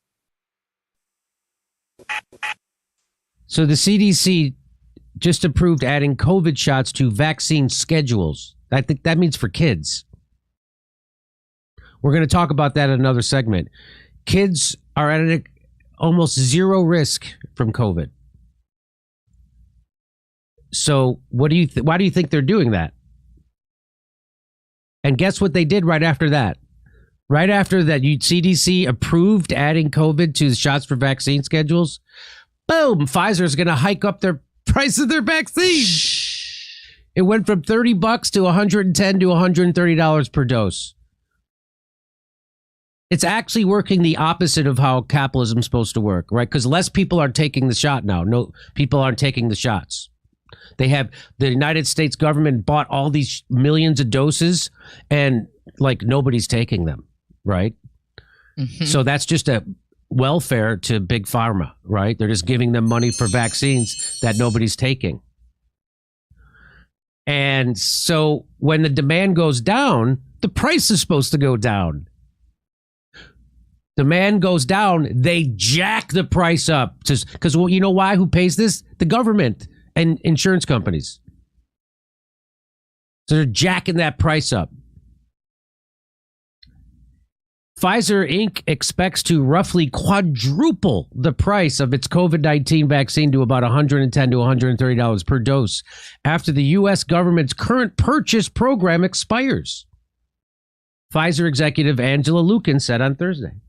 Lukin said she expects the vaccine currently provided for free to all by the government, and that made Pfizer $100 billion, so it's not free, will be made available at no cost to people who have private insurance or government-paid insurance. And they just get to jack up that price from $30 to $130. Why is that? Why not $230? Why not $530? How do they get to do that? Why do they just get to randomly set a number that makes them $100 billion? Shouldn't Pfizer just make $1 billion off the vaccines? Why are they making $100 billion? Shouldn't they just be, why are they allowed to do that? They just get to set their price.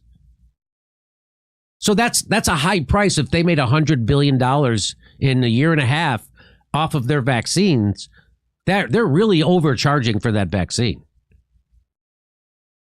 Why are they allowed to charge that? Why doesn't the government say, we're not going to pay you that? We'll let you make a profit, but not $100 billion. We'll let you make, how about just $1 billion? Do you know how much $12 billion is? $12 billion is what all the recording music makes in the United States. In a whole year, every piece of recorded music that earns money, they generates $12 billion a year in the United States. So you know how much they're making? $100 billion. Woo! Do you know how much power that gives you? That gives you enough power to buy everybody in local and state government and federal government and everybody in the media. That's how much money they're making. And nobody will, no, they're not going to do a segment like this on MSNBC or CNN or Fox News. They're not going to do a segment like this telling the truth about what's happening because they're funded by Big Pharma to the tune of 70%. Reuters, by the way, completely captured by Big Pharma. They said Thursday, reported that Wall Street was expecting such price hikes due to a weak demand for COVID vaccines. That's not how capitalism works. You don't raise the price when demand goes down. Why do they get to do that? Because they own the government. Big Pharma is corrupted the government. Big Pharma, the biggest criminals in the world. They put asbestos in baby powder. They got half the country hooked on heroin. They sold you heart medicine that gave you a heart attack. And they knew it. Those people are now raising the price of their vaccine that people don't want to take anymore. That's not how it's supposed to work unless you're the mafia. And they are. Big Pharma is the mafia. And Rachel Maddow, Chris Hayes, Anderson Cooper are their bitches. I love this. It's insane. This is insane.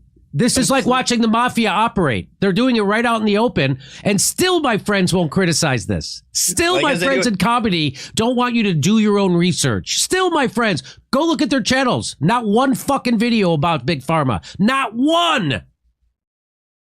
Go ahead, Jackson. This right out in the open. You don't have to be an investigator to see this. No. You read Economics 1. And what is it? I mean, supposedly we have a free market, but here they're telling you, well, demand is low, so they're going to jack their prices beyond belief so they meet revenue forecasts. Not so they make money, so they meet revenue forecasts.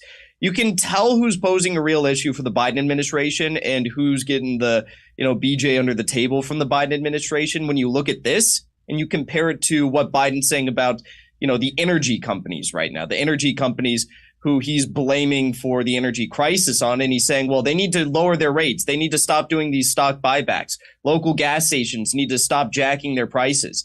Why isn't he saying any of that stuff about Pfizer or Moderna or any of these other companies who are jacking their rates for vaccines that no one's taking? So I'm going to read this paragraph to you again. Reuters earlier on Thursday reported that Wall Street was expecting such price hikes due to weak demand for COVID vaccines, which meant vaccine makers would need to hike prices to meet revenue forecasts for 2023 and beyond. That's the only reason. So we just have to quadruple our price because we had a forecast. That's how it works. No, that's not how it works. That's how it works if you're corrupt and you're a mafia, and they are. And our government is 100% corrupted and bought by Big Pharma. So that's how that works. So, and the way Reuters writes this, can you find out who wrote this? Who's the person? Watch it be staff or something. Yeah. So the way they write it is for you to seem that makes sense. Do you see how they wrote it? It says, oh no, Wall Street was expecting this. So that means, oh, this is how it works. And if Wall Street was expecting it. Too big to fail. Wall